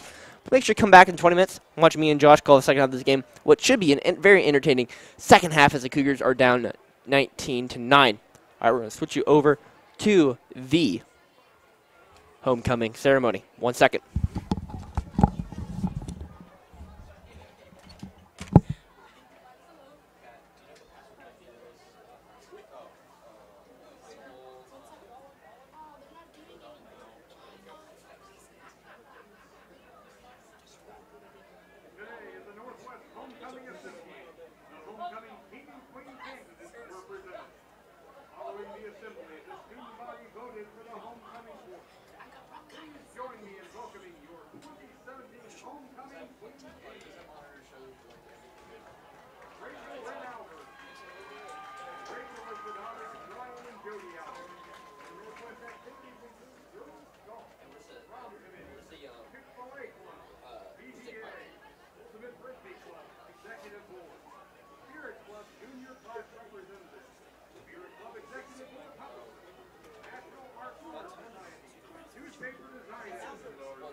Academic Runner with Distinction. Art Award, Health Award, Kansas ACT Scholar, 3-year member of the state golf team, and an individual qualifier. He was nominated by Math and HS and Girls Golf.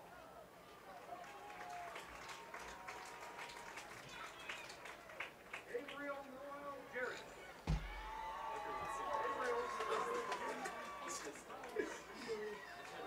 Stepdaughter of Tracy Jarrett. Her Northwest activities include freshman cheer captain, competition cheer team, varsity cheer, volleyball, 4-year volleyball captain, JV track, varsity track, 2016 Interact Club, 2017 Interact Club president, Prom Committee Executive Board, Spirit Club president, BTA publicist, Chick-fil-A Cup Club co-president, SADD, CCC, Link Crew, UFC, Shawnee Mission Northwest Battalion, National Honor Society, Math National Honor Society, Star Scholarship Finalists, 4.0 Honor Roll, and September Female Student Athlete of the Month. Gabrielle was nominated by Interact Club and Volleyball. Abigail Nicole Lewis. Abigail is the daughter of Randy and Cindy Lewis. Her Northwest activities include Hammock Club, Ping Pong Club, Link Crew, Students Against Destructive Decisions, Interact Club, Rock Club, Breakfast Club, Dive, Pole Vault, Gymnastics, Cheer, Freshman Cheer Captain, Competition Cheer, Honor Roll, Prom Committee, CCC Secretary, Chick-fil-A Club Secretary, Yoga Club VP, and Northwest Connect Publicist. She was nominated by Prom Committee and Gymnastics. Jordan Michelle Marie Pomerantz. Jordan is the daughter of L. Paul Pomerantz and Michelle Logan. Her Northwest activities include Link Crew, Breakfast Club President, Prom Committee Executive Board, Stuco, Young Democrats, Chess Club, SADD, Girls Tennis, Softball, and Karaoke Club. She was nominated by Link Crew. Rachel Madeline Perez. Rachel is the daughter of Christopher and Jody Perez. Her Northwest activities include Hammock Club, baseball managing, Club 121, Rebel, track and field, freshman cheer captain, varsity cheer, Lemon Club, FCA, yearbooks, Young Life, Gift of Life, academic honor roll, all 4 years. Student council, Did you kill the mic? no. So, okay, remember these are at 9 o'clock.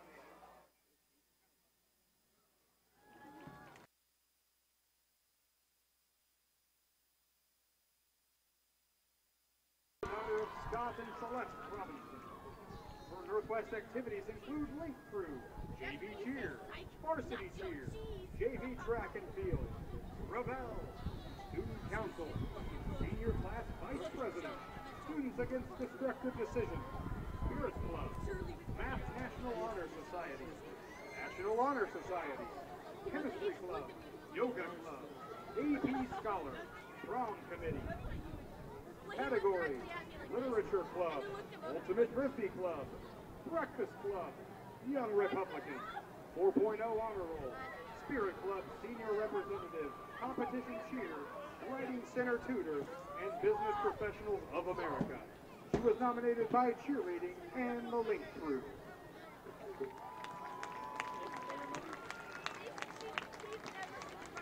Please welcome Spirit Club co-publicist Eamon Northrup and Spirit Club Vice President Josh Turkey to assist in the crowning of your homecoming queen second runner-up. Your 2017 homecoming second runner-up is Rachel Perez.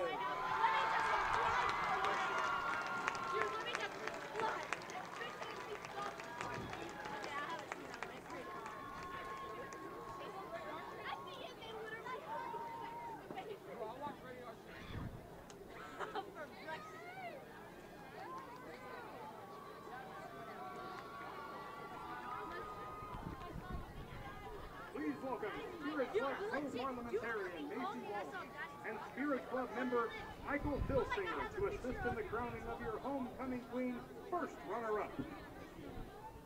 Your 2017 homecoming queen first runner-up is Rachel Albert.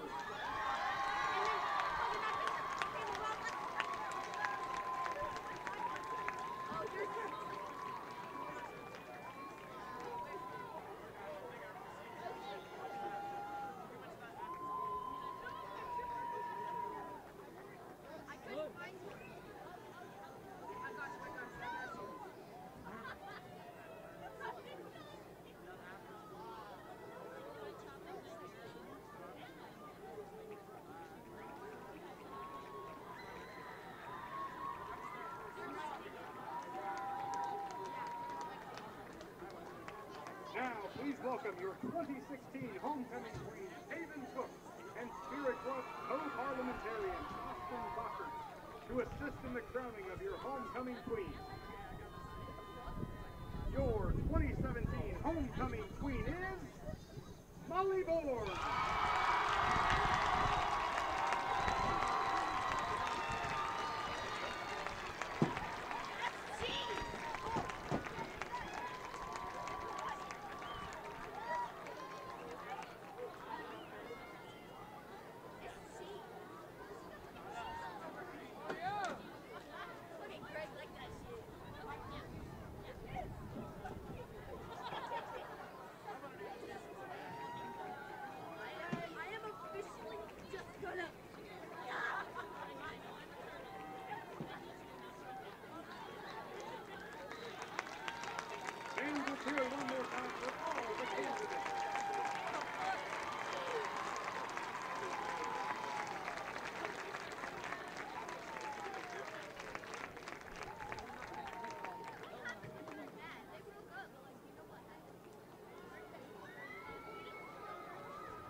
All right, I'm Sam Springer. I'm running the video board tonight, and until Matt gets back, I'm just going to be giving a little commentary. It was a great halftime performance by the band, and with 10 seconds left on the clock, left in halftime, the Cougars are warming up. I'm going to hand it off now to Josh, who is going to be taking video of the light show tonight, and as well as the crowning. Hello, this is Josh Marvin. I took a video of the crowning ceremony. It was pretty neat. Just here till Matt gets back. And oh, here's Matt. Hey, Matt, how you doing? Are you guys on? Are you guys on? I gave them a little update on the game. All right, welcome back in the booth, ladies and gentlemen.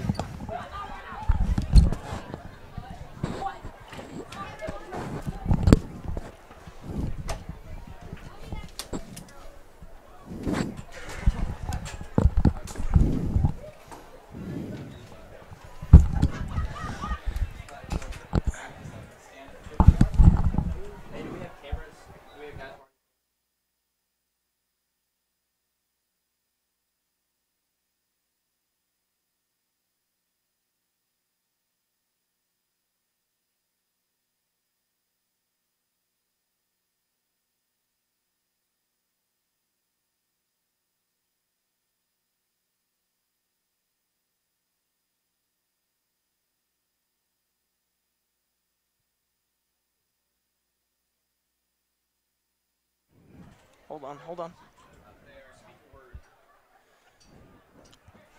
1 2 1 2. Check.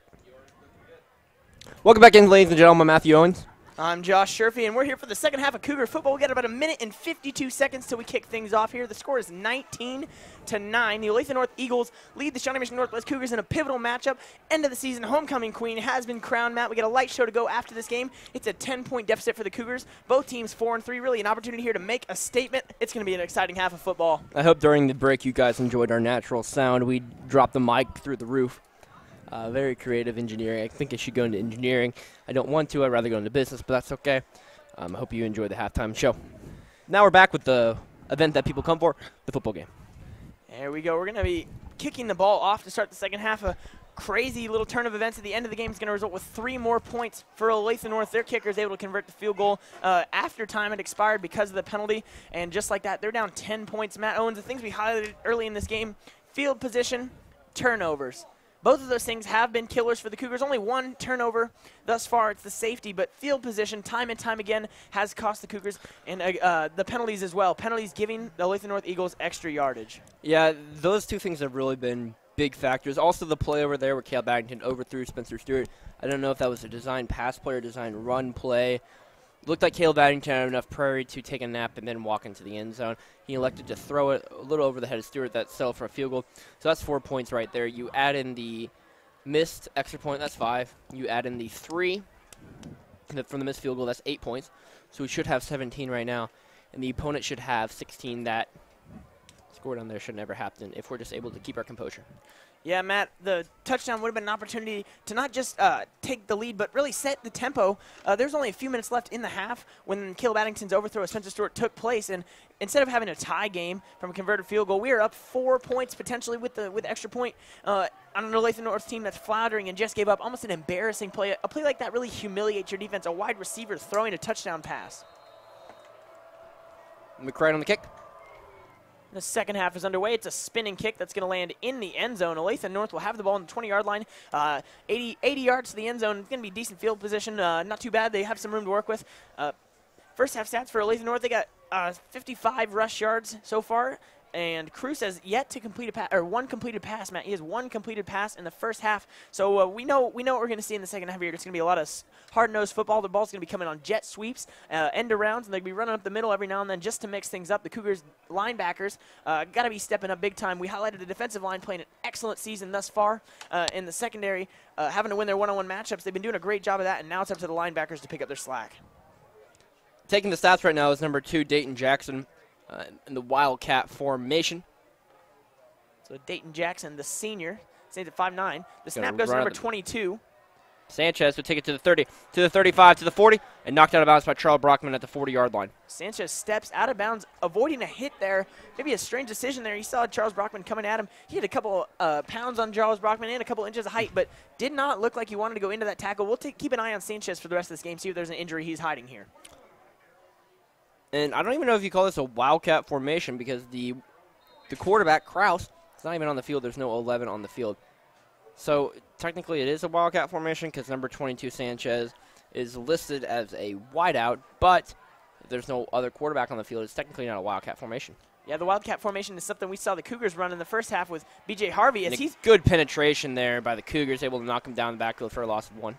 Looked like it was number 28, Spencer, or 52 from Shawnee Mission Northwest.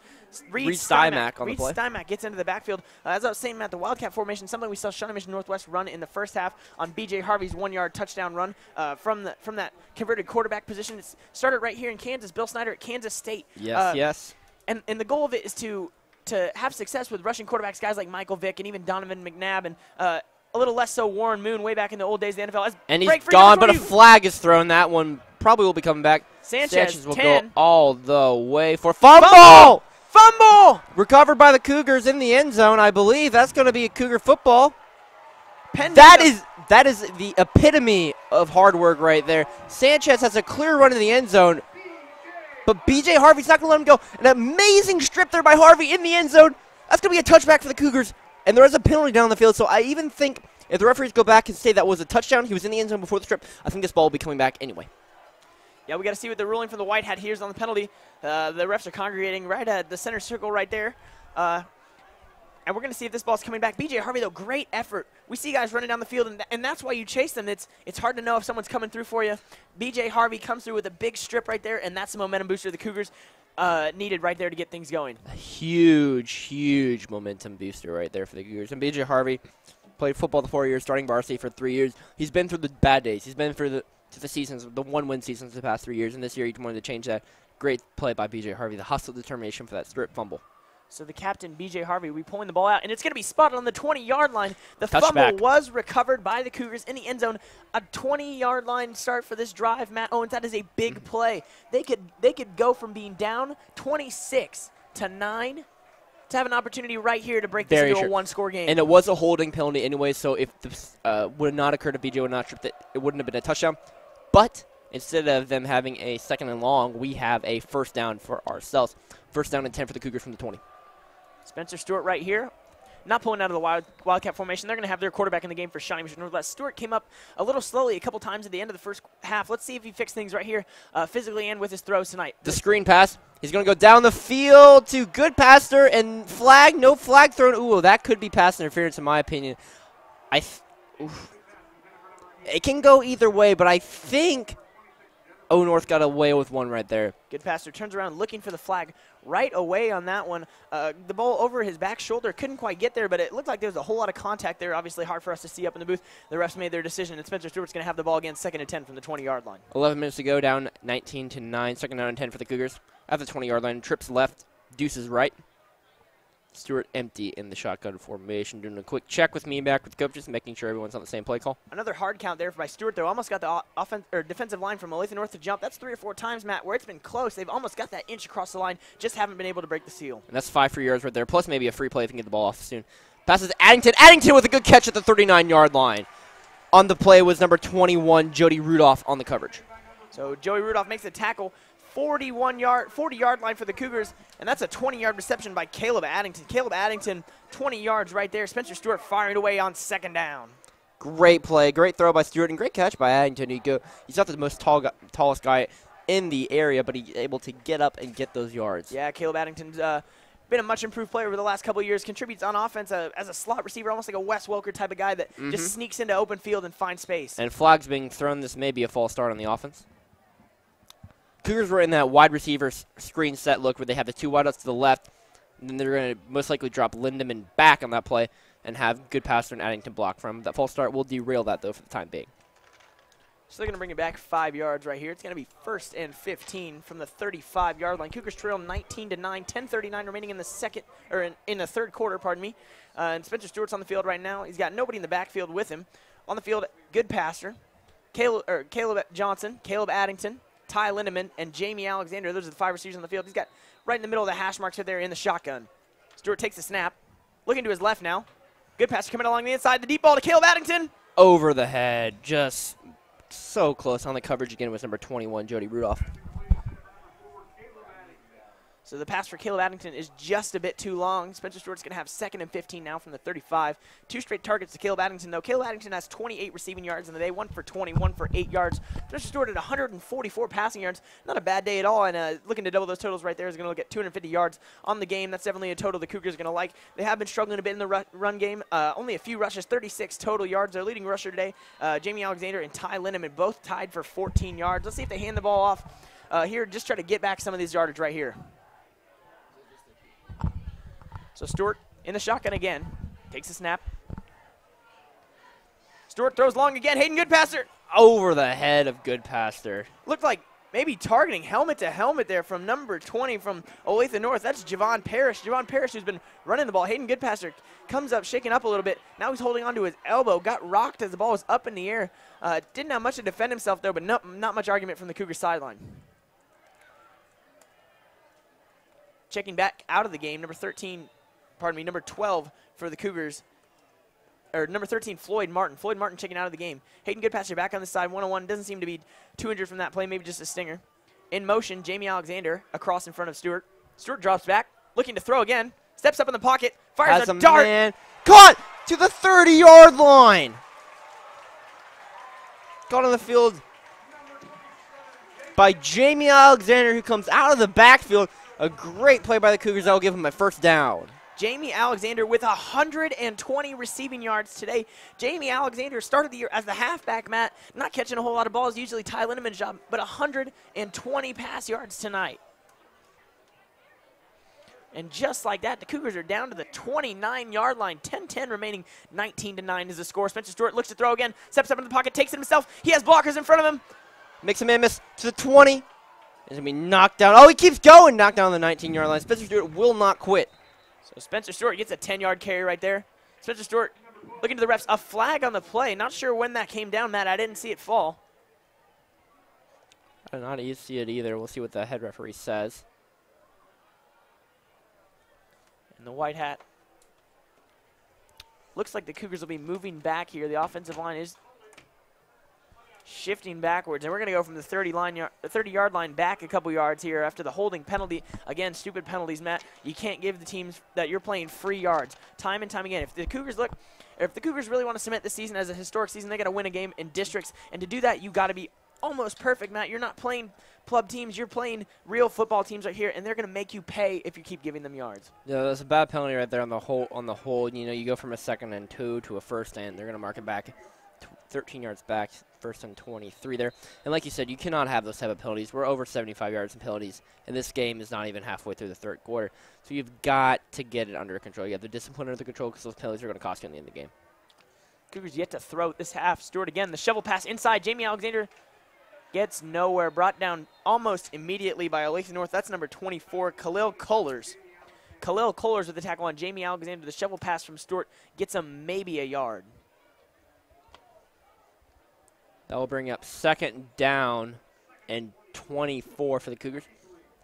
Not unmanageable for the Cougars, but I think that it will be difficult to get 24 yards in 2 plays, but the Cougar air raid offense is perfect for that. Trips left, deuces right. Stewart dropped back to pass.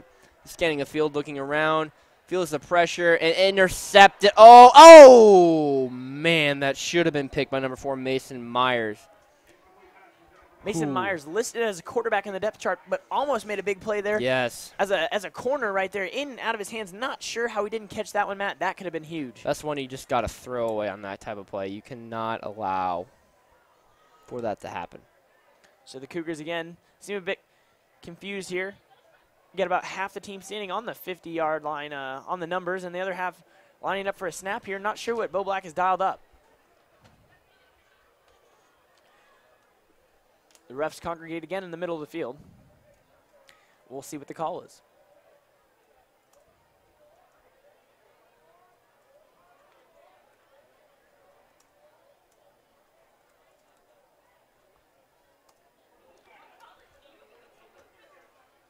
penalty against the defense. So helmet-to-helmet contact from the defense, a personal foul. Not sure where that occurred on the field.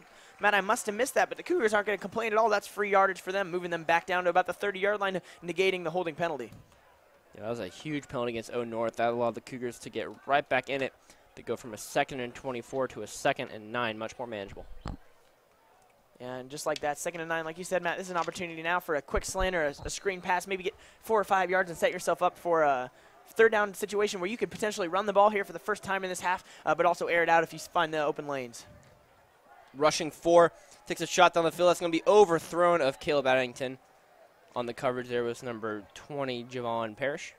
Did not know if the receiver and the quarterback were on the same page there. Didn't look like the route quite matched the throw. Maybe a miscommunication from Addington and Stewart, which is strange because they had the penalty, Matt. They had some time to really draw something up and connect a play there unless Stewart changed something up at the line. Yeah, just like you said, they didn't seem on the right route. Looks like Caleb either Stewart overthrew it or Caleb underran it, one of the two. So Stewart again alone in the backfield. 3 on his left side, 2 on the right. He's standing right in the middle of the hash marks at about the 27-yard line. Receives a snap. Looking to his left. 4, flag is thrown. Stewart's going to be sacked down at the 40-yard line. A sack you can't take because you almost eliminate yourself from 4th down contention. But maybe it was an offsides call. That flag was thrown right away after the snap was occurred. And number 48, Ryan Huck, is holding his right ankle. He's able to get up. I don't know if he's going to be able to continue. Injury timeout has been called. Yeah, so Ryan Huck comes up slowly. Cougars are going to have an opportunity to come to the sideline here, really discuss what's going to go on here. Another punt away. Had some problems with punting today. A couple times the ball's almost been blocked in a few short punts here and there, but an opportunity here to pin him back deep and get your defense on the field and off the field, back into the offense's hands again. So as we wait for Ryan Huck, the trainers attend to him on the field, the Cougars head towards the sideline, and we're going to see what Bo Black dials up here.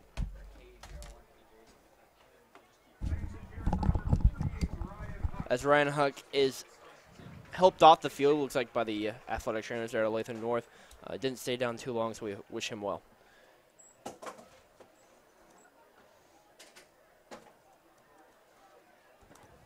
So best of wishes to Ryan Huck.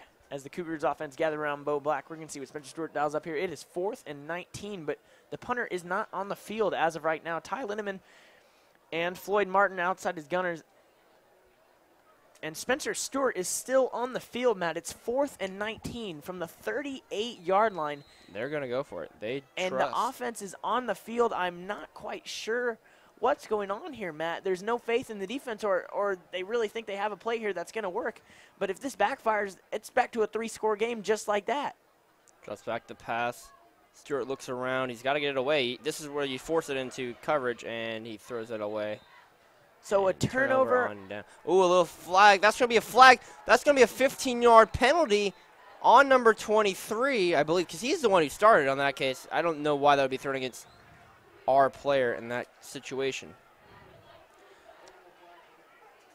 So unsportsmanlike conduct here is what it's going to look like from Olathe North, and the Cougars are going to. We'll see what goes on here. We'll see what these penalties end up with. The Cougars turn the ball over from a pass from Spencer Stewart, 4th and 19. Pending this penalty, the Olathe North Eagles will have the ball on the 38-yard line, leading 19-9, 8:38 remaining in the third quarter. Matt, if the Cougars are going to win this game, what are we going to need to see from them? Well, first we're going to need to see them eliminate penalties. That's been their biggest concern so far here in the second half. In the first half, really, has been their lack of discipline, the amount of penalties they have got. Second, they need to get the offense going. This Olathe North defense, while it's not bad, it's nothing that should be a deterrent to this Cougar offense that put up 6-3 against Shawnee Mission North last week. The defense has played well tonight. They had that one bad series. Looks like they're going to have offsetting penalties against both teams there. And that will basically make it first down and 10 for the O North. But the two things I want to see, limit penalties and get this offense going, because this offense has been very flat today. Yeah, Matt, I'm at a loss right now for how to get this offense going. We have 9 points. 9 points from a high-flying offense that put up points the last couple of weeks, really. Not struggling too much. It's just been up and down year. Started off the year not being able to score, and then they had that game against Grandview where they put up 50, and then all of a sudden back down to 7 against Shawnee Mission South. And the 7's really because they recovered the ball inside their own 10. Other than that, Matt, they didn't do a lot offensively. Some weeks it works, some weeks it doesn't, and if this team is going to be successful long-term in the coming years, they got to find out the formula that's going to make sure that their offense is scoring points every single game. Very true, Josh, very true. They need to buckle down here, force a 3 and out. So the Cougars defense takes the field. Looks like it's going to be a 4-man front the way they're setting up right now. Dropping off into 3. Austin White's playing that outside linebacker spot. He's been dangerous tonight, Matt. A couple sacks for Austin White and a couple big hits, as has B.J. Harvey. Forced the big fumble. Ultimately, nothing came of it, but definitely an opportunity to build off of momentum there and to stop a touchdown from the 1-yard line, really. I don't know how he didn't break the plane. We didn't have an opportunity to see along the end zone, but it had to have been close. I think that would have been definitely a play if we had it replay in high school that we would have gotten back and see. 8:38 to go in the third quarter. Olathe North up by 19. Kraus is still not returned. They're going back to Sanchez with that Wildcat offense. He's going to run up the middle. Stays on his feet for a second. Flag's been thrown. A very sloppy game for both sides. We complained about the amount of penalties the Cougars got, but Olathe North also received a lot of penalties today. Yeah, it hasn't been pretty by any means. This isn't one you're going to chalk up to the film bank and watch in a couple years because it's a instant classic. It's been grimy, it's been dirty, and there's been laundry all over the field, Matt. It's like your bedroom. It's all over the place in there. We'll see when it gets washed, though. Face mask against the defense, a 5-yard face mask, though. So that will make it second down. Cougars move it up. It's going to be 2nd and 4 for Olathe North from the 45-yard line. 8:16 remaining, 19-9 is the score. Olathe North Eagles are leading, and they have an opportunity right here to increase their lead. This Cougar defense hasn't been playing poorly, though, Matt. They haven't been giving up long, sustained drives. Just here and there, silly mistakes and poor field position is setting them up and ultimately hurting them. Yep. Second down and 4. Excuse me, first down and 4. Or...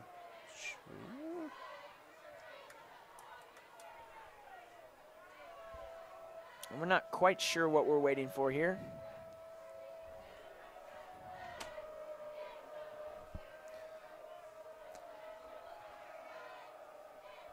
Second and 6 was the signal from the official, but I'm not sure. I'm not sure either. Either the chain gang or the scoreboard's wrong because one's saying one's saying the other.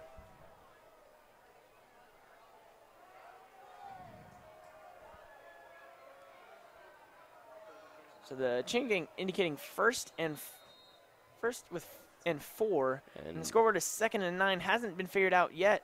Sanchez receives the snap, takes the run. He's going to get a first down here anyway. It's not going to matter. Breaks down to the left sideline, cuts through the middle. Sanchez turns on the Jets. 30, tripped up at the 25-yard line. Holy moly, Damon Sanchez turns on the turbo boosters there, looking a little bit like Tyreek Hill around that corner. He did. He burned the Cougar defense there for a huge first down, puts him in almost into field goal range. Be first down and 10 from inside the 30-yard line. Let's mark at the 26-yard line. Jack Merritt grabbing the heels of Sanchez there, stopping what would be another touchdown. That's another big play from the Cougar defense to limit the damage. And that's really key, Matt. It's high school football. You're going to give up big plays, but if you're limiting the damage, if you're making strips on the 1-yard line, if you're snagging ankles at the 30, you're stopping points from being put on the board. Sanchez again going to run to the right, and he's going to run right into the heart of the defense. Still picking up a decent amount of yards, though, on that play. Looks like a gain of 5. Brings up second down for the Cougars.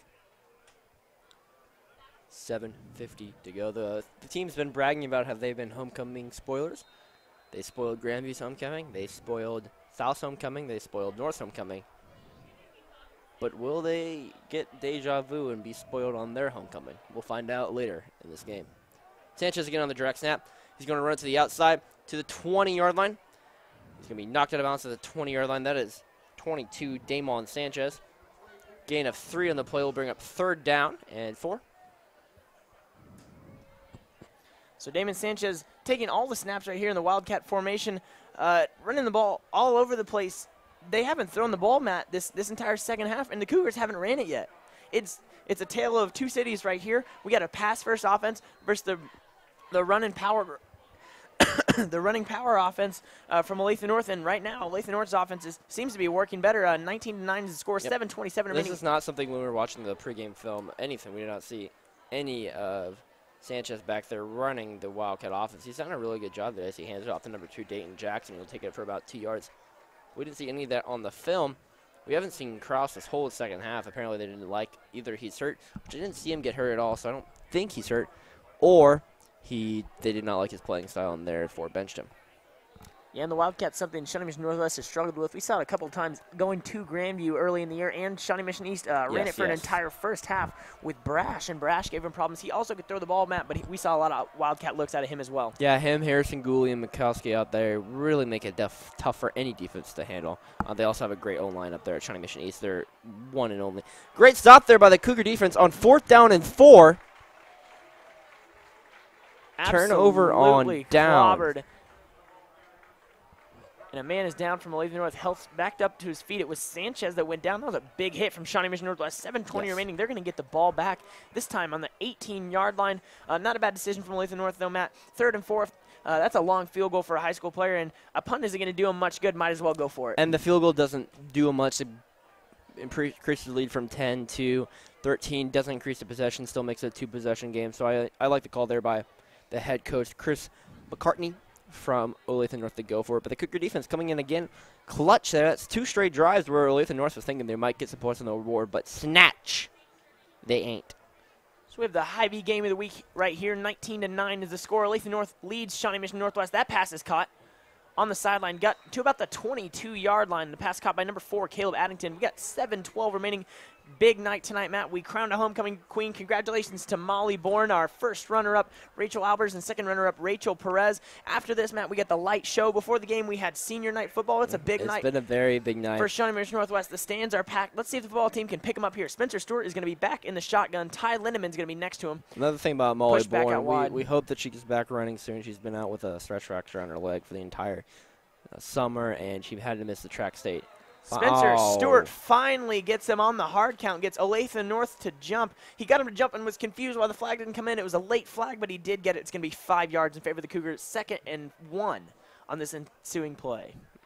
Yeah, we hope Molly gets back. She's not going to most likely be back for cross-country state, but she's being recruited. She has offers from Oklahoma State, Iowa State, Minnesota, and Utah are her 4 offers, so we wish her the best of luck going into track season. Yeah, Molly Bourne, tremendous distance runner from Shawnee Mission Northwest, 3-time state champion in track, 2-time state champion in cross country. She has been out. 4-time in track. Oh yeah, 'cause she runs 16 and 32, both her freshman and sophomore year, and 1 cross country sophomore and junior year. Stewart looks to throw again. He's going to take it himself up the middle. The first run of the half. Ooh, and he gets up. slobbered on that play. Looks like he got the first down at least, but he is hit up hard. Spencer Stewart By taking the a beating today. He's got his head tilted toward the sky. He's going to feel that one tomorrow morning, but he looks to be okay. Back to the Shawnee Mission Northwest track and field teams. Molly Bourne's going to be looking to lead the girls' track and field team this year on another run to state, Matt. And the boys' track and field team not looking too bad this year either. It's going to be an exciting spring for track and field. Led by Michael Scott. That's a very fast couple there. So just like that, Caleb Johnson is brought down at the 37-yard line. Another quick pass from Spencer Stewart. Doesn't seem to be too hurt right there. Fires and completes his very next pass after getting lit up by the Olathe North defense. They've got morphine. That's how I like to say it. They can put morphine or whatever we want to do on this one. Cortisone. There's a lot of good drugs out there to make the pain go away. Spencer Stewart on the that right was not a hash mark. promotion to use drugs, as the opioid crisis is, I guess, a big thing. I don't know. Spencer Stewart on the right hash mark here. He's got two on his right and 3 on his left. Looking to throw the ball again, alone in the backfield. Drops back. 3-man rush. Has plenty of time. Oh, that ball is hit in the air, but great concentration by Goodpasser. That's the tip drill for you. So that ball looked like it was tipped on the field, and great job by Goodpasser there, receiving it and getting a first down for the Cougars.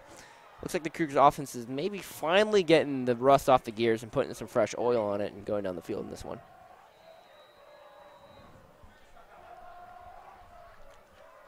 You first down and 10 Cougars from the 44-yard line. Stewart drops back to pass. Rush of 3 from the Eagles. He scrambles around trying to find a man and unable to hit a man. Intended for Caleb Johnson on the play. That will bring up 2nd down and 10 from their own 44-yard line. Shawnee Mission Northwest taking their time right now. They're not in a huge rush. They still got 5:20 remaining in the third quarter and a whole football quarter to play. Spencer Stewart looking to get the play in right here. He's taking his time as well, Matt. He's been hit hard a couple times tonight. Really not a whole lot he can do about it either. His offensive line hasn't been providing that great of protection. Olathe North has been dropping a whole lot into the secondary and even pulling their linebackers into the coverage often because they know Northwest wants to throw the Intentional ball. grounding against the Cougars, and Bo Black just sort of lost his mind. I am not entirely sure how that is intentional grounding. Johnson was in the vicinity.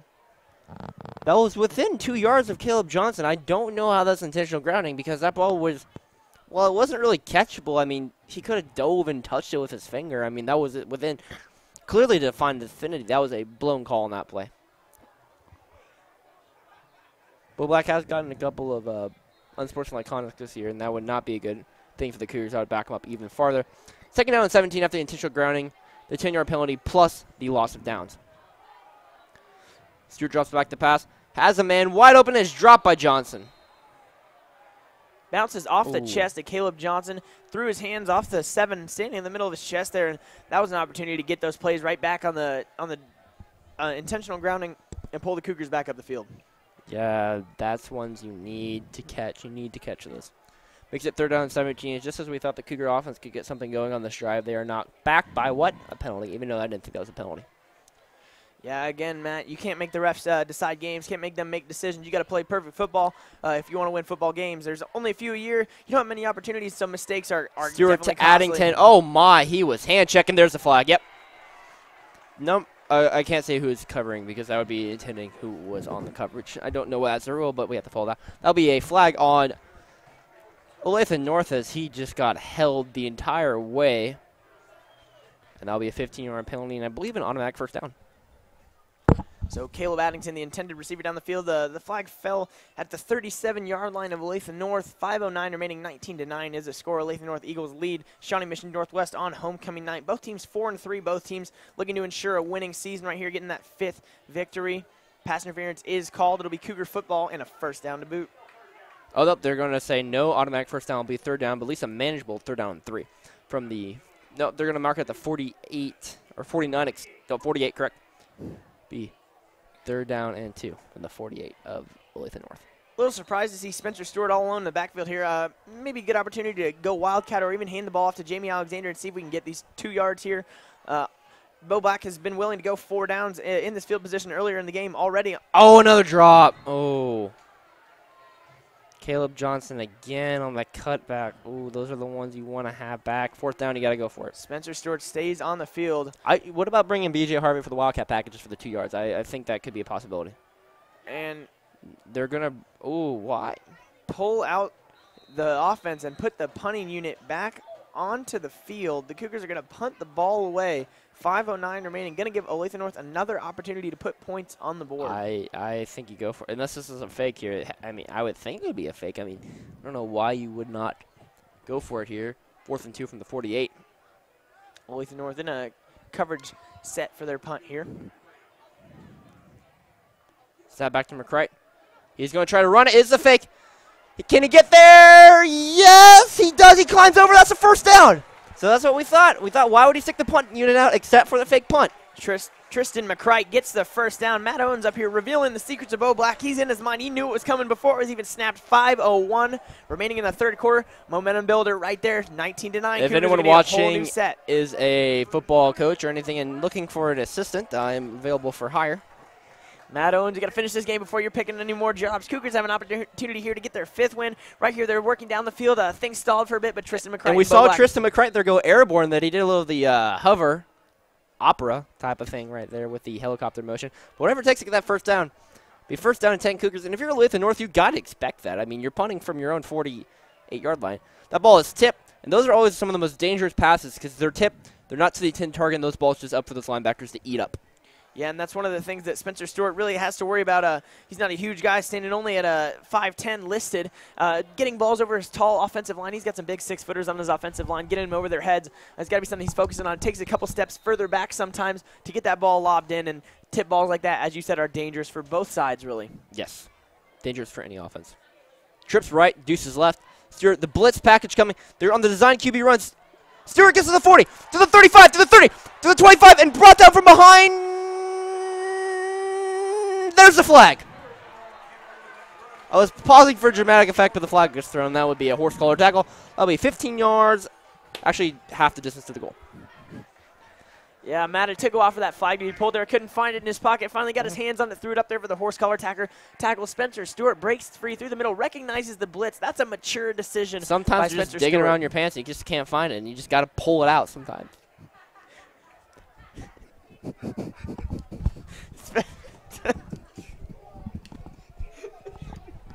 It'll be a horse collar penalty against.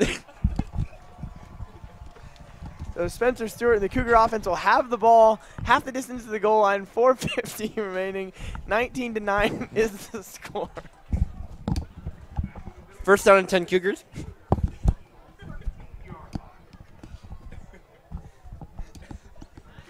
First and 10 Cougars here from the 13-yard line. Let's see if they can punch it in here for a quick score.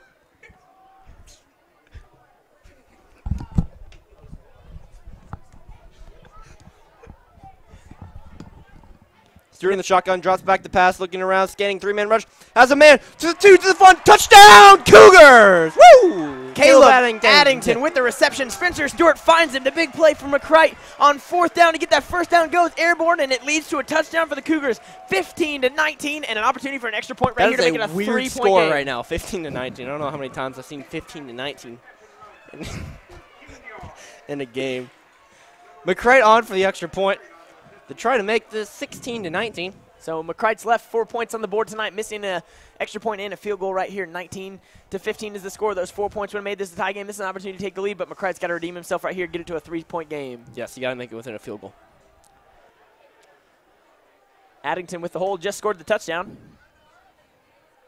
The snap, the hold, the kick is up, and it is no good. So Tristan McCrite misses off the left upright.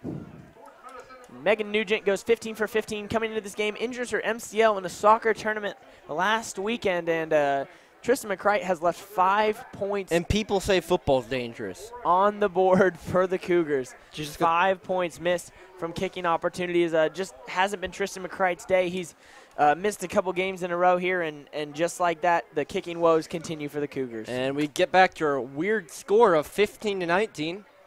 I don't know how many times a game's finished 15-19. I'm sure it's been a couple times, so that's a weird score. Matt, the extra point miss at the start of the game is costly. Yep. The field goal miss is costly, but really I think this extra point hurts the most of them all. It's a 3-point ball game if he puts that in, Matt. It's a field goal game. But do you trust him to go out there and kick a field goal, though? Yeah, but you have Tristan McCrite has the opportunity to tie the game up if he's given it. Now whether or not he'll make it is still remains to be seen. Tristan McCrite obviously has opportunities to redeem himself here. He could do some things with the ball. So McCrite looking to kick the ball off now. Olathe North has 2 men back on the 5-yard line. 4:34 to go, 15-19. McCrite on the kick. It's up, and it is. He has the leg. He has the leg. It was up. It's just wide. It's an excellent kick from McCrite there inside the end zone, and it's going to be a touchback for Olathe North. 4:34 remaining in the third quarter. This third quarter slowed down a whole lot, Matt. Time was running off the clock left and right in the first half, and things have really taken a slow turn. 19-15 is the score. It's going to be 1st and 10 from the 20-yard line. See if they keep Sanchez on the field in this Wildcat formation for Olathe North. We haven't seen Kraus in the second half yet. They've been running the ball every single play. Sanchez, the workhorse tonight for the Olathe North Eagles. Yeah, it has been. And Kraus is back in the game with 4:30 to go in the game. Has it off to the 4th, who goes around and around in circles, but at the end of the day, doesn't go anywhere. Gain of 3. That was Arlen Bruce, the 4th, which we had a conversation about in the first half. About Arlen. So it's going to be 2nd and about 8 here. 4:14 remaining. The clock is running. I wonder if he's called Arnie. I mean, got to think they have nicknames for him, Matt, with so many Arlen Bruces, but maybe you can ask him after the game in a post-game interview I do here. want to try to find Arlen Bruce at the game. Spin move. He reminds me more of a fullback than a running back, more of that scrappy type. you know, going to gain you 3 to 4 yards constantly, but not going to really, you know, beat anyone in the open field. Yeah, we keyed into that in the first half. He was consistent. If anything, Matt, he was getting positive yards in every single carry. He wasn't moving backwards very often. He's a big guy, hard to turn around. 3rd down and 2 for the Cougars. Let's see if they can get off the field. Krass in the pistol formation. Looking towards the sideline now.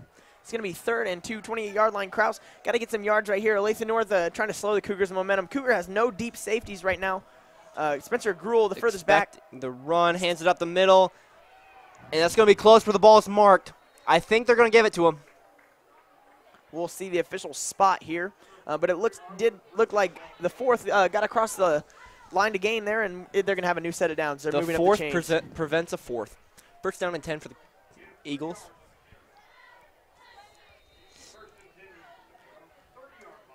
So the play comes in from the defense. Harvey now dropping back a little further from the safety position, maybe looking to pass. It is Kraus in the shotgun set. We did see this a couple times in film, though, Matt. The end around right here. With the jet sweep to Sanchez, who gets stood up flag thrown in there. Maybe a hold. That's what only I could consider that flag from that side just coming in. A great hit by B.J. Harvey comes in there again. Excuse me, not Spencer Gruel on the tackle. He's been all Gruel over. and B.J. Harvey have really played well today. They have in the safety formation. Yeah, and it's a big day for the safeties, too, because if the 1st and 2nd lines to beat the defensive line and the linebackers are beat by this run attack, it's down to 2 guys really to stop big plays from happening. And B.J. Harvey made the big fumble recovery and caused a fumble himself in the end zone, and has been laying down the lawn, putting some big hits on these running backs from Olathe North. It will be a holding penalty. They'll knock him back. Looks like they're going to spot it at the 20-yard line.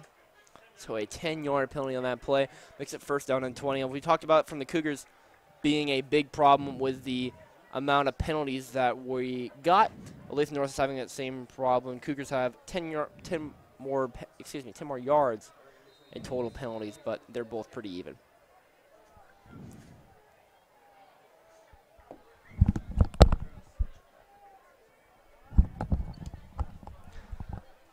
Kraus on the fake jet sweep. He looks back to pass, escapes one tackle, but it'll be sacked for a loss. The D-line hogs smell bacon, and they get their bacon. Looks like Jack Merritt ended up making him the sack, but the initial contact was made by the defensive lineman up there banging around. Looks like Reed Steinlich was the initial contact. Really hasn't played well today, Matt. Like we said, they gave up the touchdown when the ball was spotted on the 6-yard line. They had that weird series of events at the end of the first half, and the safety early in the game is another 2 points that the defense didn't give up on their own. It's one bad touchdown. Actually, it was a kick return. So the defense has allowed really 3 points because that last drive should have not happened. Okay, that was inexcusable how they let that drive happen. Fumble! That ball was loose. Cougars pick it up to the 10 to the 5. Touchdown! On the fumble recovery. And Olathe North assumes that the pass was dropped, but possession was ruled. Devin Stoker fumbles the ball away, and the Cougars pick it up, and that's a touchdown just like that, Matt. We weren't sure what happened. He didn't react to the ball. It hit the ground, and he thought he'd never have possession. And John Hanneman takes it to the house. And that's what we talked about. This Cougar defense has been the biggest thing tonight. Let's look at the board. They've given up 3 points because when you get the ball at the 6, there's no way you're going to stop them. The kick return. And then is the points they've gotten tonight. Yeah, the defense playing offense right here. Big plays. They prevented touchdowns with B.J. Harvey. They're scoring touchdowns with John Hanneman. Excellent stuff. John Hanneman playing like an absolute monster these last couple of weeks. He Matt. has been. Offensively and defensively, the guy is coming almost out of nowhere. He was a known commodity last year, but really hadn't grown into who he is as a player yet. And this year, making big things happen on both sides of the ball. Saving games, winning games, forcing decisions from quarterbacks. Oh, and then hold on.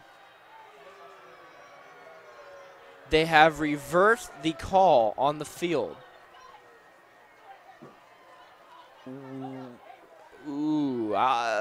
So a touchdown was the original ruling, yes. A fumble recovery and a touchdown, and the field goal team, the extra point team was out on the field, Matt, and the official decision was that he did not have control of the ball, therefore it's an incomplete pass, and therefore it's 3rd and 20. I think he caught it and made an athletic. I think he had 1 or 2 steps he definitely made a play on the ball, in my opinion. I think he had control of it, and therefore should have been a fumble. Yeah, Matt, I'd certainly like to see replay another of that, look or yeah. two of that one. Stoker didn't seem to react like he'd fumbled the ball, though, and maybe the indicator right But there. good to the job there officials. by the defense. After they get cheated out on one play, they come right back and get him in the back. This defense has played their hearts out tonight.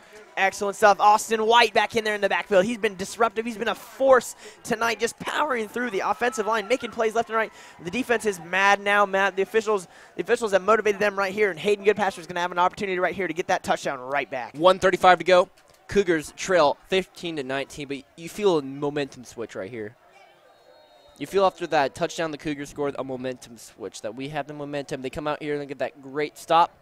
They're right back in black. Olathe North struggles to get their special teams unit onto the field here. 13 seconds on the play clock. They're still setting up. And they have There's no one dropped back to punt yet. It's 4th and 23 now. He's dropped back to punt. That's the second this is time. a weird sort of formation. Cougars are going to come for it, try to block it again. They get the ball off.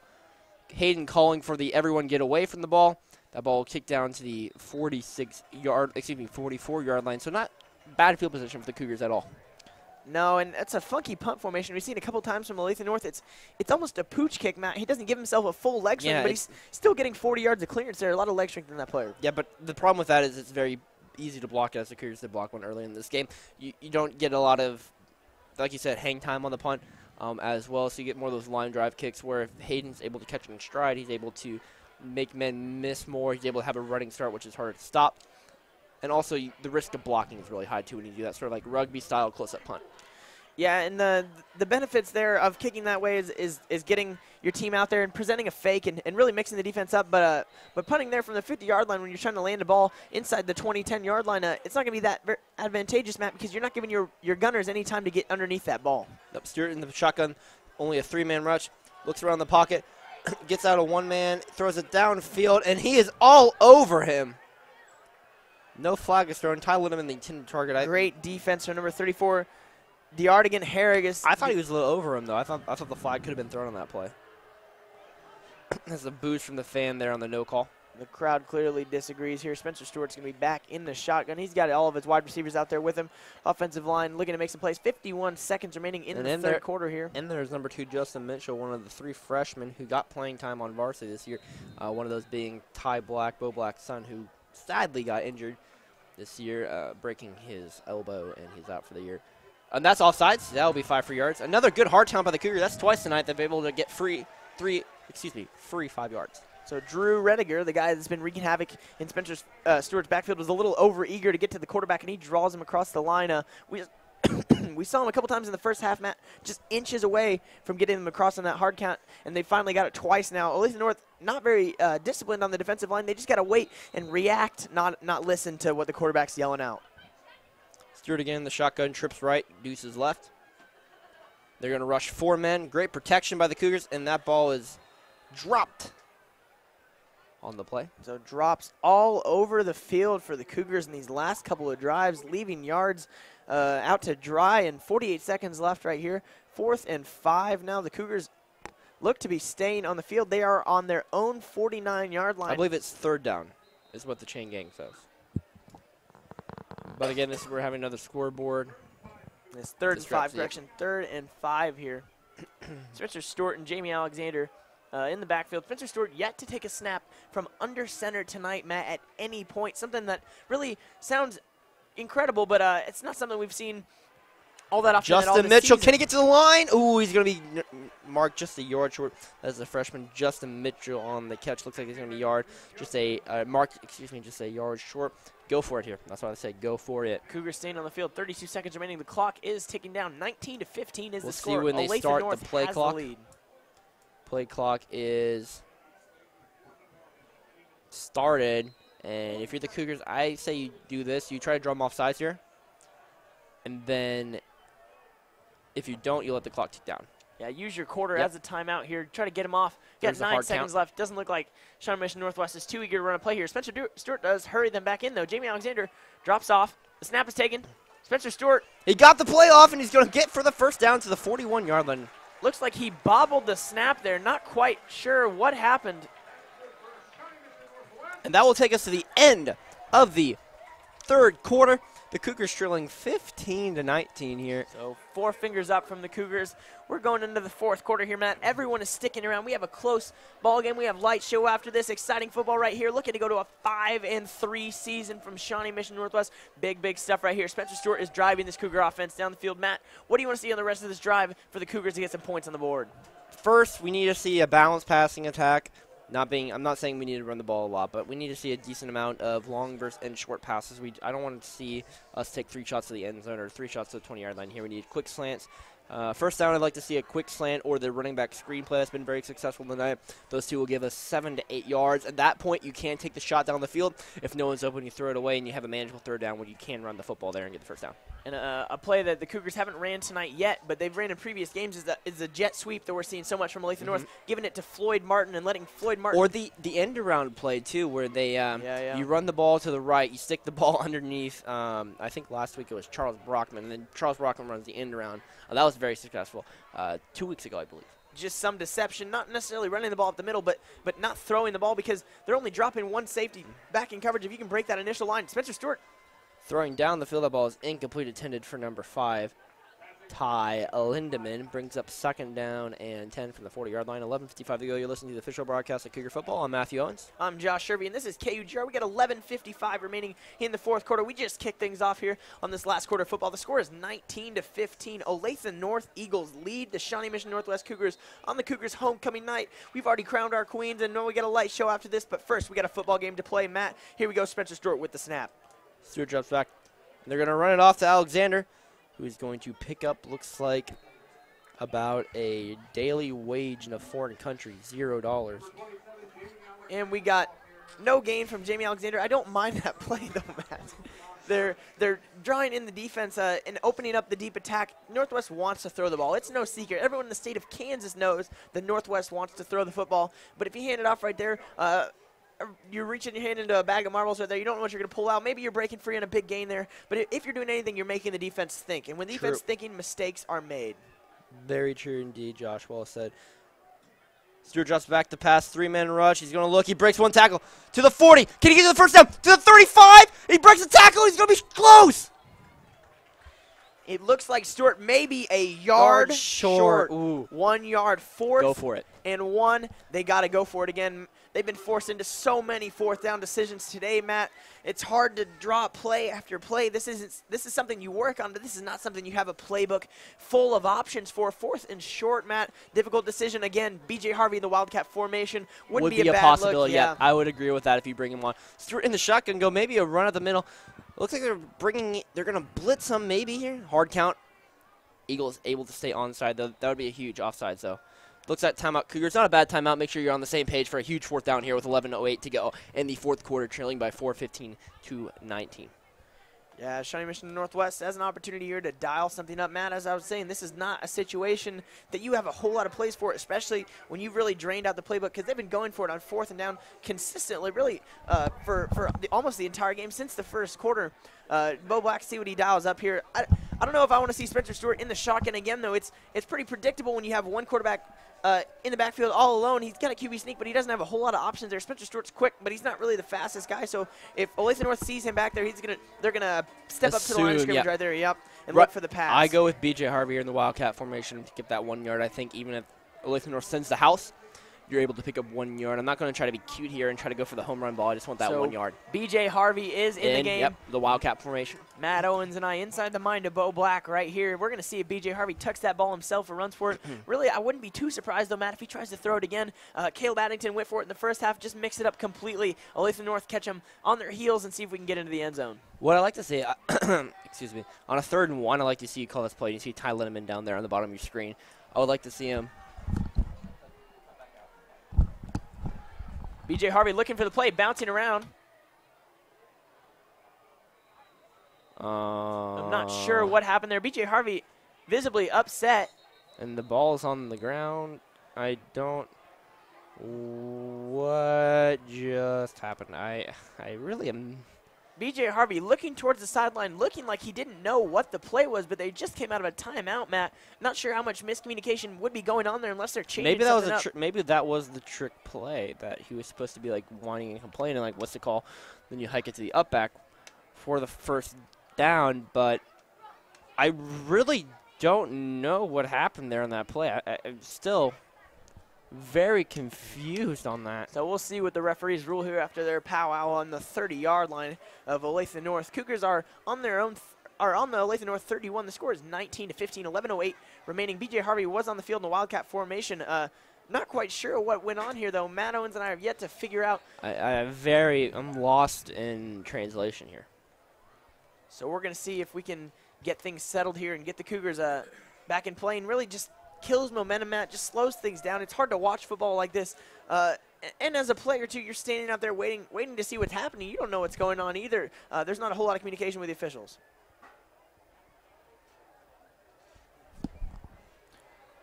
So the ruling is, hold on, Bo Black speaking to official on the near sideline.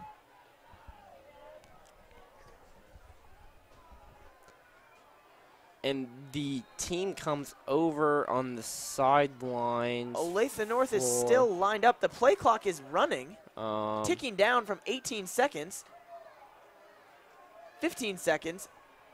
I don't think you want to burn another timeout here. 10 seconds on the play clock. But why? Cougars aren't even set up yet. We're not sure what's going on. I don't know. BJ Harvey in the Wildcat, 5 seconds on the play clock. 4, 3, 2. He hikes it. He's got it to the 20, to BJ the 15, to the 10, to the 5. Touchdown, Cougars! Harvey up the middle for the score. BJ Harvey. We didn't even know if the snap was going to come out. And just like that, it's a 31-yard touchdown run. The Shawnee Mission Northwest Cougars take the lead. 21-19. He just runs right up the gut. He gets through it. Man, what a play. The press box is just as confused. The clock didn't even run on the play clock. We're going to take some seconds off there. The score is 21-19. I don't think anyone cares. The Cougars are in the lead for the first time in this ball game. Woo! Second time, yeah. That's all right. Wow. So Tristan McCright in for the extra point. Going to make it a 3-point game. That was a heart racer. Not quite sure what went on there at all, Matt. BJ Harvey just a couple weeks ago with a bruised liver, now scoring touchdowns. 2 of them today on the ground from the Wildcat formation. The snap, the hold, the kick is up, and it is good. 22-19, the Cougars lead. So Tristan McCright converts his second extra point of the day. 22-19 is the score. 11:04 remaining. No time ran off the clock, Matt, during BJ Harvey's touchdown run. I think everyone was confused after that one sneak because we don't even know what happened beforehand. And then, yeah, that was weird. Weird. 11:04 to go though in the game. Cougars up 22-19, and Olathe North will be able to respond. But that's what they needed. The Cougars just needed to get the lead and give the hands of their defense. You think with 11:04, Olathe North probably has 2 possessions, maybe 3, depending on how long the Cougars take on their possessions. They just need to hold them. Beautiful day for football here at Shawnee Mission North Stadium. The stands are full. Everyone is still here, Matt. It's a 3-point ball game. Shawnee Mission Northwest hasn't done a whole lot today, but plays like that are what save your season. You win ugly games, you're going to have a good football team. It's not about blowout games, a 63-13 game like we had last week that defines a team's character.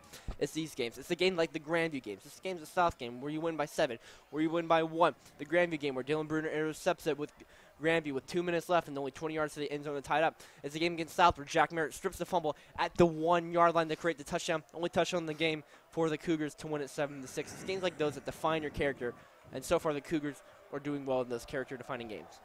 McCright going to launch the ball away. The student section is loud and proud right now. First lead since their first possession of the game. Momentum swing completely back into the Cougars' favor. Matt, imagine what the ball game would be like if BJ Harvey hadn't made that strip right early in the second half, heading towards the end zone on the 1-yard line. That 1-yard line fumble recovery in the end zone. It was a penalty, though. You do have to remember that, so it wouldn't have been a touchdown anyway. True. Now, we don't know what could happen if Olathe North got the ball back. Maybe they run the same play again and go for the same instance. So we do not know on that case. But what do you do if we add the 2 extra points missed and the field goal? That's 5 extra points. That's 27-19. That makes it a 8-point game, which means a touchdown and a 2 extra point, or excuse me, a 2-point conversion, which is much difficult to get than the 1 field goal. So Olathe North is going to have the ball now. They're going to ask to have the ball Re-kick kicked back to them. They want the ball in the hands of number 22, Damon Sanchez. Damon Sanchez took the snaps at the start of the second half from the Wildcat position. And he also ran one back tonight for the house. And, you know, that's a smart decision on the coach part. He thinks that he can get the ball past the 45-yard line, which I think he has a decent possibility of doing even without the kick out of bounds penalty. So they want the ball back in the hands of Sanchez right here, given another opportunity to return a kick for the Olathe North Eagles. McCrite's going to kick the ball away again. Sanchez standing on his 20-yard line. McCrite's boot As a squibber and taken by the upback at the 39-yard line. So Olathe North, decent field position. Let's see if they send out the Wildcat formation or put a quarterback out on the field for this drive. 11:04 remaining still. Again, no time running off the clock, Matt. We're not sure if the scoreboard's On that play, the time would not run off the clock, though, because he just fell on it. So no time off that clock on that play.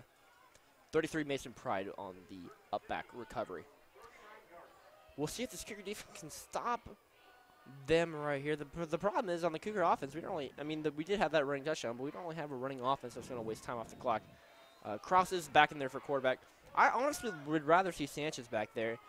If I was an Olathe North fan, I think Sanchez has done a really good job being the Wildcat quarterback. See, he's really feisty in there.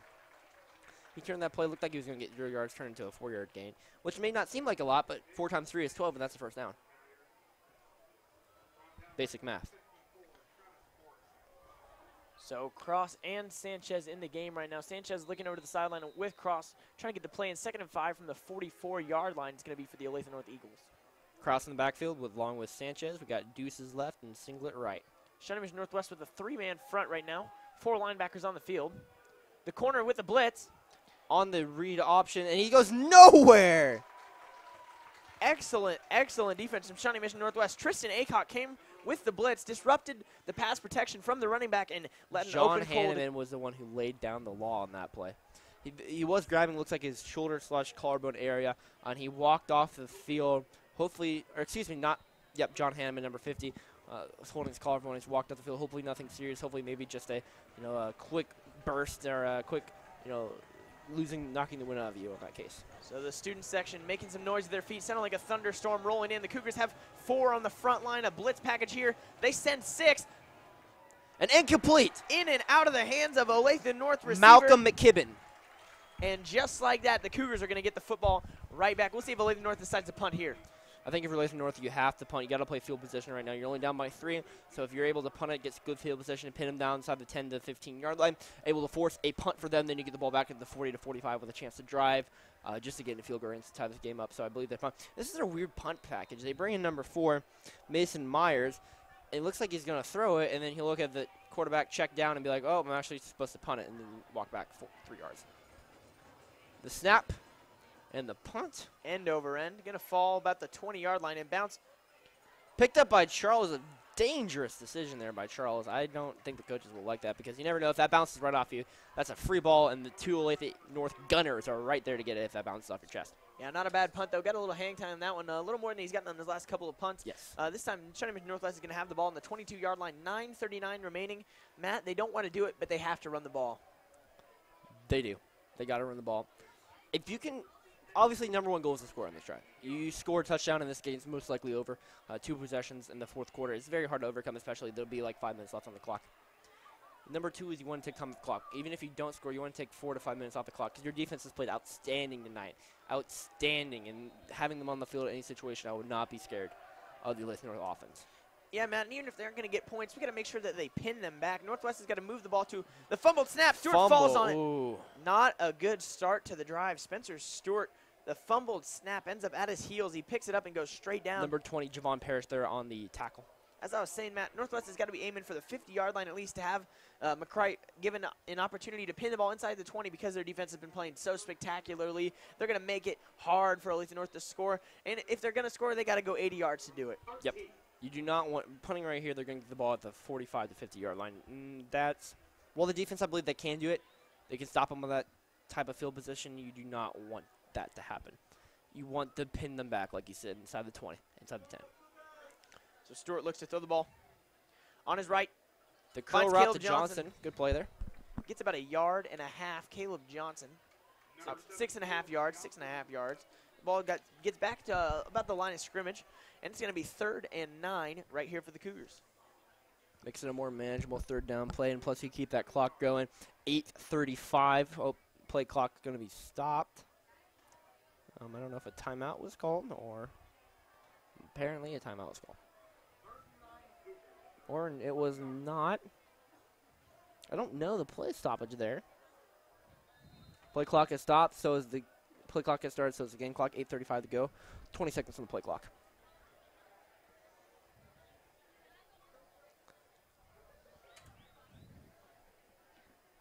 Spencer Stewart looking to the sideline. 12.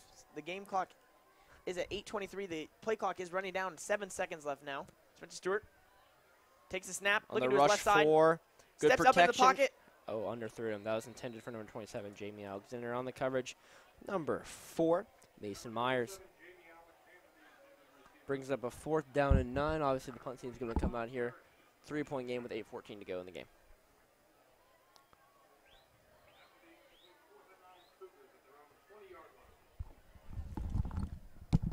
So Shawnee Mission Northwest will be punting the ball away, not from where they want to be punting it off from if they were not going to score points in this possession. But McCrite, a big boot here, will pin Olathe North back. Got to try to get it past the 50-yard line, give the defense some time and some space to work with. McCrite's rugby-style kick, a big boot over the 50-yard line, caught at the 49. So gets it across half field. And the offense is going to have to move 51 yards if they want to score. 8:05 remaining. The defense has played so great tonight, Matt. Defensive line, the linebackers, and your corners you were talking about haven't had to do a whole lot of work, but they're making tackles on these big running backs. So they're not having the problems with the receivers, but they're making tackles on guys that are quite a bit bigger and sometimes faster than them. Yeah, the good thing so far I think with the cornerbacks is Bo Block has been able to allow them to be on islands. Their coach, the DB coach, BJ Dunbar, out there. They've been a lot of single coverages, which has worked out pretty well because the Olathe North passing game is nothing special.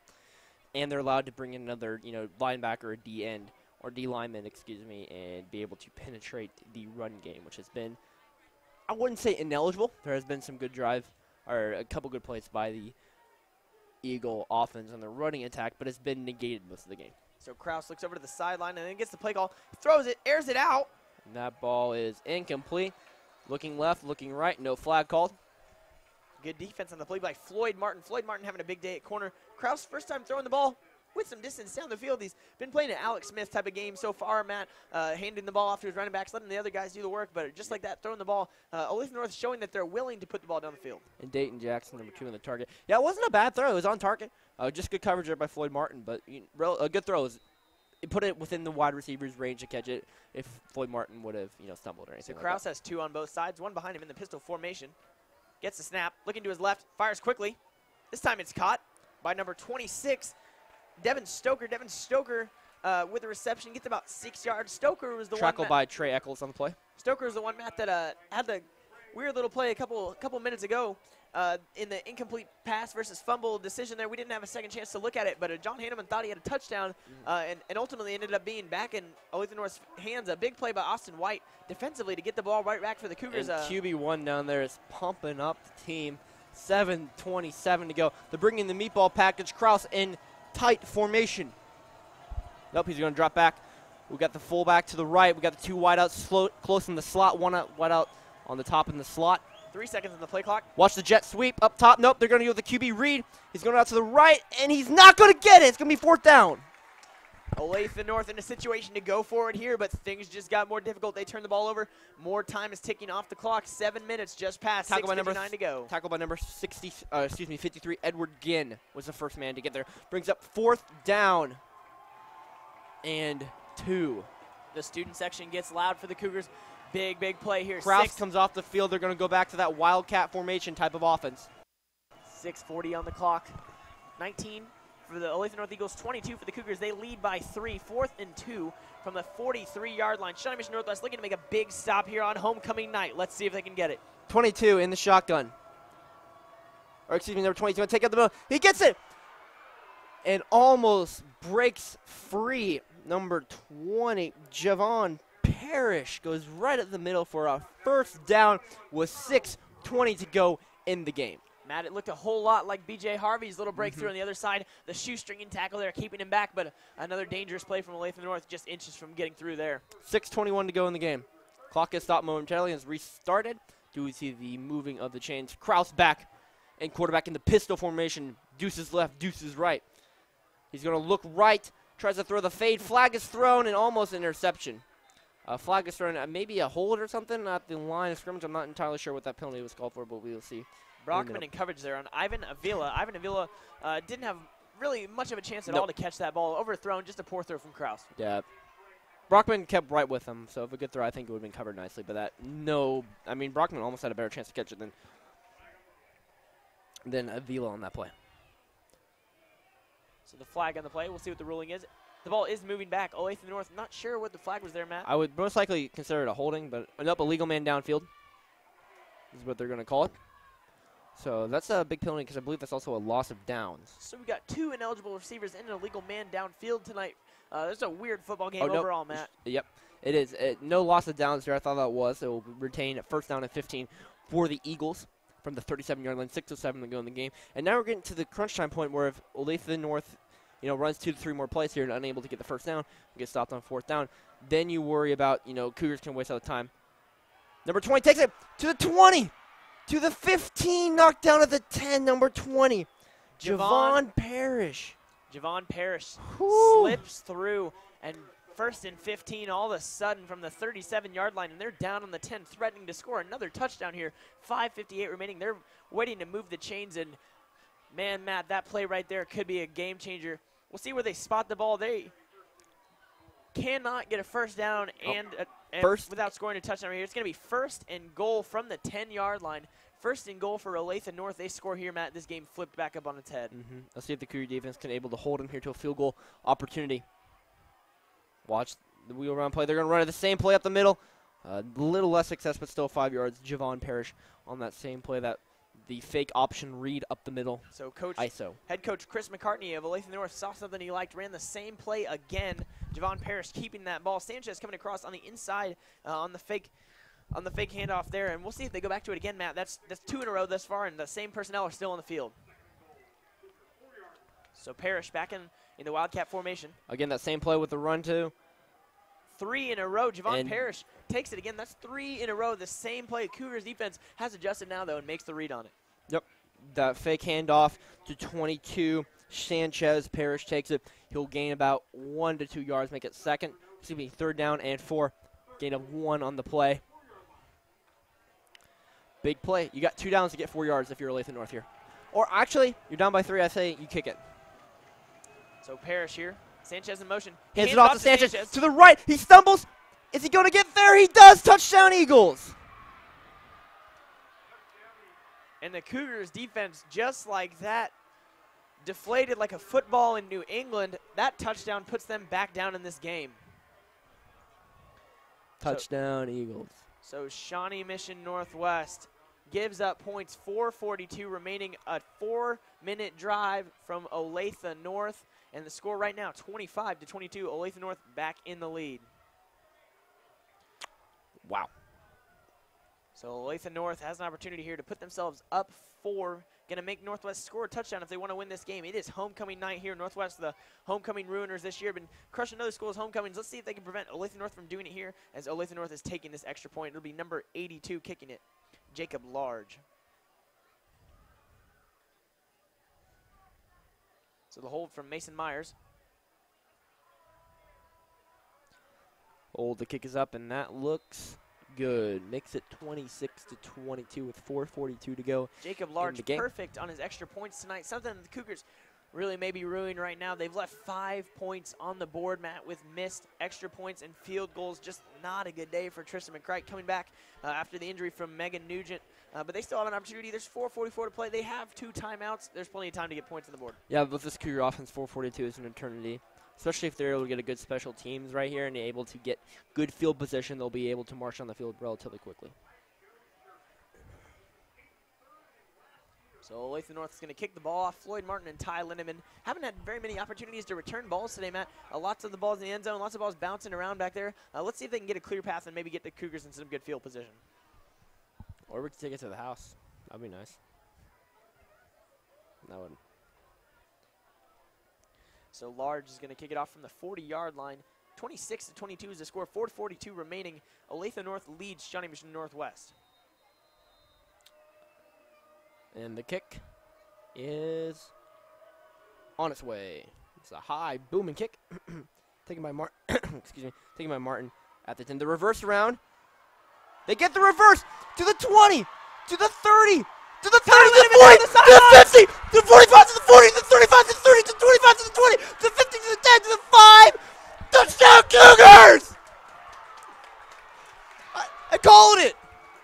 Ty Lindemann, Oh no! a flag. Oh, he said he stepped out at the Oh! 39-yard line. Ty Lindemann stepped out at the 39-yard line. I don't know what to say. There's no way to review it. The coaches seem upset about it. We're not quite sure if he stepped out or not, but not bad field position. But, wow, wouldn't that have been a swing right there, Matt? A huge return on the reverse. Ty Lindemann gets that sideline. It'll be Cougar football on the 39, though. Not all things are bad here in Cougar land, but, wow, Ty Lindemann, explosive speed there to end that kick return. That, man. That is a, whew. I don't know. I'm going to need a minute.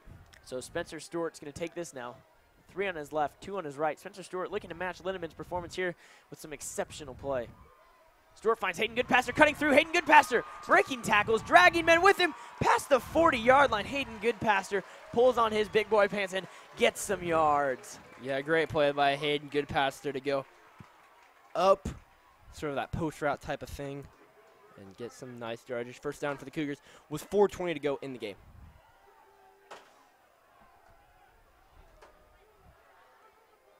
The Cougars, the official standing over the ball right now, preventing the snap. Not sure what's going on here. I didn't see a flag. Oh, my God. A pass interference call against the Cougars, but where? Matt, did you see a flag thrown? I didn't see a flag on the field. I didn't see the flag on the field, and I didn't see the pass interference penalty. I don't know where that came from. I really do not know. So the Cougars march back 40 yards. A 40-yard swing here. Wow. On that penalty. It's 2nd and 25 now, and they're down First for and 25. No loss of down on that play. 4:20 remaining. That's a killer. That's 2 plays that shouldn't have happened. That penalty was not a penalty, or did not step out of bounds. So that's 2 blown calls right there. So Spencer Stewart's going to try it again here to get those yards back. Hayden Goodpaster's big play is negated by the penalty. Stewart takes the snap, looking to his right. He steps up in the pocket, throws the screen, doesn't have very far to go. Gets by 1 tackler, gains maybe 4 or 5 yards there. Looked like a late hit out of bounds, too, on that one. You could call it. Dylan Bruner on the catch. On the screen. Actually, technically it's a rush. He caught it behind the line, the yard of scrimmage. But anyway, it'll be 2nd down and still a mile. So Dylan Bruner with his first catch of the game. He was targeted earlier in the game. Didn't check in, though, as an eligible receiver. Got a penalty thrown on it, but clearly right there makes the catch. Gets a couple yards to the Cougars. Makes it 2nd and 21.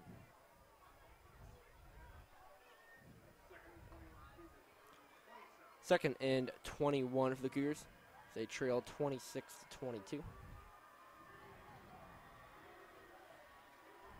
Stewart in the shotgun formation. Trips left, deuces right.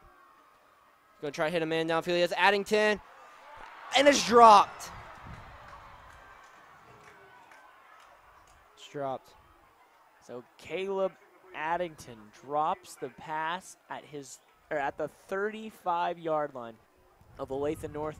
Caleb Addington not having a great night. He's got a couple of receptions here and there, but that's a big mistake right there, and overthrew Spencer Stewart in the first half as well, Matt, on the wide receiver pass there. Just little things here and there have been the deciding factors in this game. Stepping out of bounds, penalties, holding calls, pass interferences, overthrowing passes, drop balls. So many drop balls tonight. Spencer Stewart's got to be frustrated. Bo Black's got to be frustrated. Spencer Stewart has played actually a really good game tonight. So Shawnee Mission Northwest, 3rd and 21 now. He had Addington open through his hands. Stewart's going to try it again. Gets the snap. Russia 4. Has a man. It's intercepted. And Olathe North comes up with the interception. That's number 31, James Thomas. James Thomas intercepts the ball. Intercepted by number 31, James Thomas. And Eagles have the ball with 3:44 to go in the game. That was...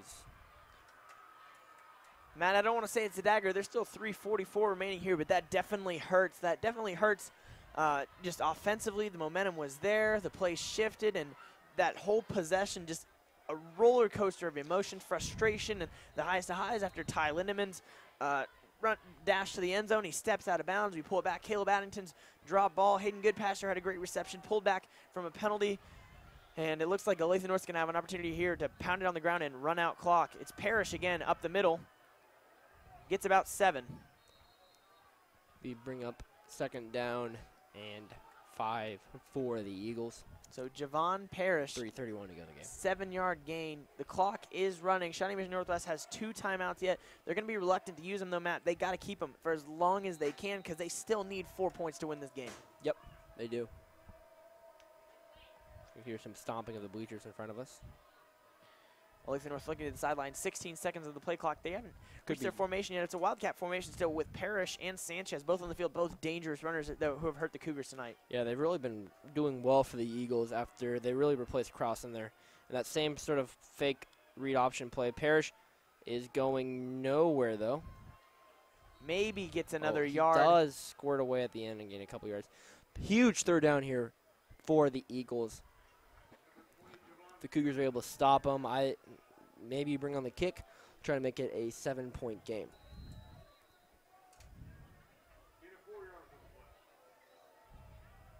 So 3rd and 1. Cougar defense is going to have to step up here. The defensive line got to make a big, big play here. The fans are getting loud right here. This is a big play. 2:26 remaining. 2:26 to go. 3rd down and 1. Clock ticks down. 8 seconds on the play clock. Parrish in the shotgun. Sanchez rolling right. Parrish takes it, and he's not going to get it. He is not going to get it. 4th down and 1. A great stop of the Cougar defense. Looks like Austin Webb was the first one to get to the backfield and trip him up. They're going to need to make another one, Matt, though. That's not a bad start at all, stopping them right there. It's got to be back-to-back. A timeout is called. Bo Black sends it right here. They're going to set something up defensively. This is the game. Shawnee Mission Northwest is able to make a stop here, Matt. And this game is on a whole new level again. Shawnee Mission Northwest is going to have the ball back, and they got some time and a timeout left now to set the offense up. Now, if you're Olathe North, do you kick the field goal or do you go for it here? Matt, I think you got to go for it. It's the end of the year. Really, you're fighting for positions in districts coming up here in the next couple weeks. If you get this first down, Matt, it's your ball game. You just got to keep pounding the ball like they have been. But kicking a field goal here adds risk. If you miss that kick, then you don't have any points on the board, and you're giving the Cougars the ball just the same as missing on 4th down. Sure. If you go for the kick, though, you do make sure that basically, well, I mean, if you go for the kick here and you make it, you make Northwest get the extra point, which has been sort of a hard thing that we've not been able to do tonight. So that's one aspect you look at. It wouldn't be the easiest to kick. Their ball's at the 24-yard line. 34, that'd be about a 40-yard kick.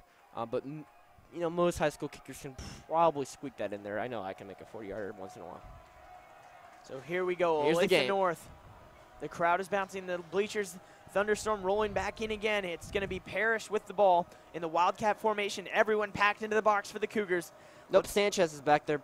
Oh, no, you're right. Parrish is back there. My bad. Sanchez comes across the middle. Parrish has the ball. To the right, and he Breaks gets 3, and free. that's the game. Shawnee Mission Northwest got into the backfield, unable to wrap up Javon Parrish. Javon Parrish sneaks through, and the clock will roll once the chains are set. 1:58 remaining. The score is 26-22. Ball on the 14-yard line of Shawnee Mission Northwest. Javon Parrish makes a game-deciding play there. Great game from Javon Parrish Really good and game Sanchez from Parrish as well. Just mixing things up offensively. Hard to defend. All the movement off the ball, lots of speed around the edges, and the Cougar outside linebackers in the 3-4 front can't keep up with it. Really good game from Parrish and Sanchez. They've really, Sanchez had that beautiful kickoff return for a touchdown, and then he also had, along with Parrish in the backfield, make it really difficult on the Cougars. When Krause has been in, they've been stopped that the entire time. Bo Black will use his final timeout here. I don't think it will matter, but we will see. But really, I mean, you have that kickoff return for a touchdown, and that offensive pass interference called back. Those are 2 big plays that you might be able to score from. Plus, you have the missed extra point, the 2 extra missed points, and the missed field goal. That's the deciding factor in today's game.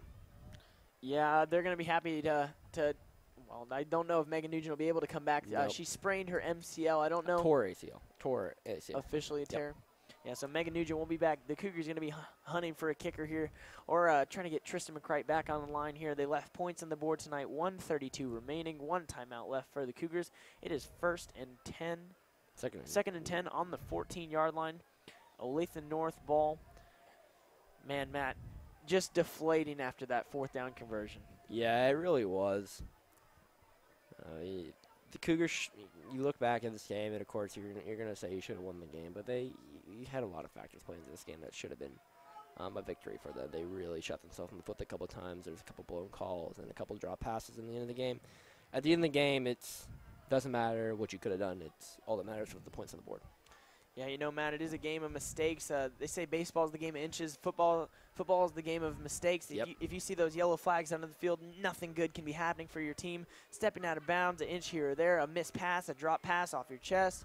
You know, all in all, the Cougars have things to build off of from this game, but they're going to look over the film, and they're going to really just sit there and look at these missed opportunities and think of what could have been.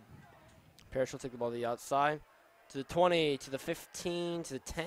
Knocked down at the 10-yard line. Bring up 3rd down and 5 with 1:20 on the clock. We'll see whenever they start the play clock. Olathe North in no hurry to get the ball down. The official spots the ball on the left side hash mark. Parrish looking back over to the sideline. It's Sanchez on the field as well. Wouldn't be surprised if he hands it off here. Gives Sanchez all that room on the outside to run around on that right side of the field.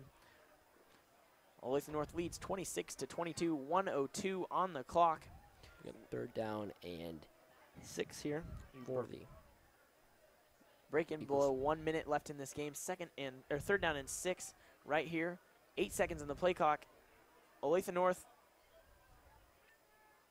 does not seem to be in a hurry to run a play. They're going to take it down. Timeout. Timeout is called by Olathe North. 39 seconds left. Shawnee Mission Northwest heads to the sidelines. Stick with Matt and I, though. After the game, KUGR is going to present the light show. So Shawnee Mission Northwest Marching Band is going to cover themselves in glow sticks. It's a great celebration to the end of the year. It's been senior night, homecoming. Not a bad football game at all, Matt. Congratulations. No, it's been very, very entertaining tonight. So congratulations to our homecoming queen, Molly Bourne, our first runner-up, Rachel Alberts, and our second runner-up, Rachel Perez.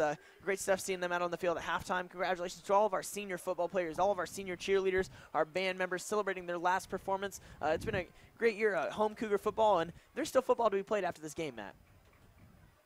There is. We're going to host a playoff game next week. You would like to win this game, though. You get the 3 seed. And now you're going to be dropped into more the 6-7 seed range, still with a very winnable first game. But you get the 3 seed, and you really have winnable first 2 games. So Shawnee Mission Northwest will be back next week in the regional play. We're going to see how things shake up there. Matt and I will be on the call on that one as well. Yep. We'll make sure we're there. So if you can't make it to the game, we sure as heck will be there. Matt Owens and Josh Shriver for KUGR. And let's see how this game winds down. 43 seconds left on the clock. 26-22 is the score. Olathe North leads by 4. They'll bring back in Parrish. And Sanchez. Looks like Sanchez will take the snap on this one. So I don't know if they're going to go with a kneel down or a run play here with 43 seconds to go. They're going to run it to the right-hand side. Sanchez will be hit up in the backfield at the 11-yard line. 36 seconds on the clock. And we'll see what. If the ball is spotted in the next 5 seconds, they can't run it down. The ball has been spotted. And that's the game. So Olathe North survives, comes in. So Shawnee Mission Northwest falls to Olathe North 26-22 as the clock ticks off. The players will line up on the field. Olathe North ruins the homecoming, but not a bad performance from the Cougars. Missed opportunities going to be the killer today. Matt, what's your post-game breakdown looking like? As we can see, the Bo Black is mutilating the referees out there for performance tonight. I don't blame them. Don't blame them. That was some awful officiating. I'm not just saying that because we lost. The Free State game, Shawnee Mission East Stands, I thought it was well officiated, even though we lost in those games. But tonight was just awfully officiated, in my opinion. The breakdown from tonight's game is even taking away the officials' missed calls. You should have came up with the game. You had drop passes. You had. That's really the drop passes and the missed extra point and the missed kick. And Alex Goodpaster is belated with the referees And folks, if you don't know Alex Goodpasser, he's one of the nicest men you will meet in your life. He's very nice man out there. He's always calm. He's always collective. He even taught me how to throw a football properly this year. But he's elated with the referees. For him to get upset is outrageous. All right, that something had to be bad. He played at OSU in college as Jackaloni's getting the referees off the field, and it's just I mean, I've never really seen that happen when Alex Goodpasser went off on that. Jackaloni escorts them back to their car, but I started rambling on there, but there's some continuing information going on. So not a great night from Shawnee Mission Northwest football. The officials leaving the field, not going to be the most liked guys after this game. Nope. And really, Matt, the decisions can be argued, but I think the issue in today's game was that there was no flow. No. And there was no flow to the game, and the ball was continually stopped. There just wasn't much to it. It was hard to get a rhythm for the Cougar offense that lives and dies on the rhythm. Olathe North came in and played good football. They ran the ball. They did a lot of things well, and they didn't commit turnovers, and they didn't have a ton of penalties. Congratulations to Olathe North, 5-3 on the season. The Cougars fall to an even 4-4. They'll both be in district action next week. That's going to be all for Matt and I here with you guys tonight. Stay with us, though. We do have the light show.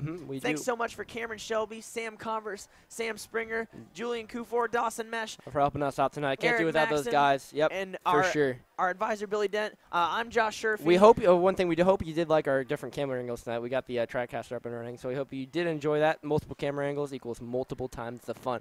So good night. I'm Matthew Owens. Thank you so much for joining us. We'll see you guys next week. Stick with us, though. Light show's coming up next.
Test. 1, 2, 3.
We're 5 minutes away now, just 5 minutes to the annual Marching Cougar Pride.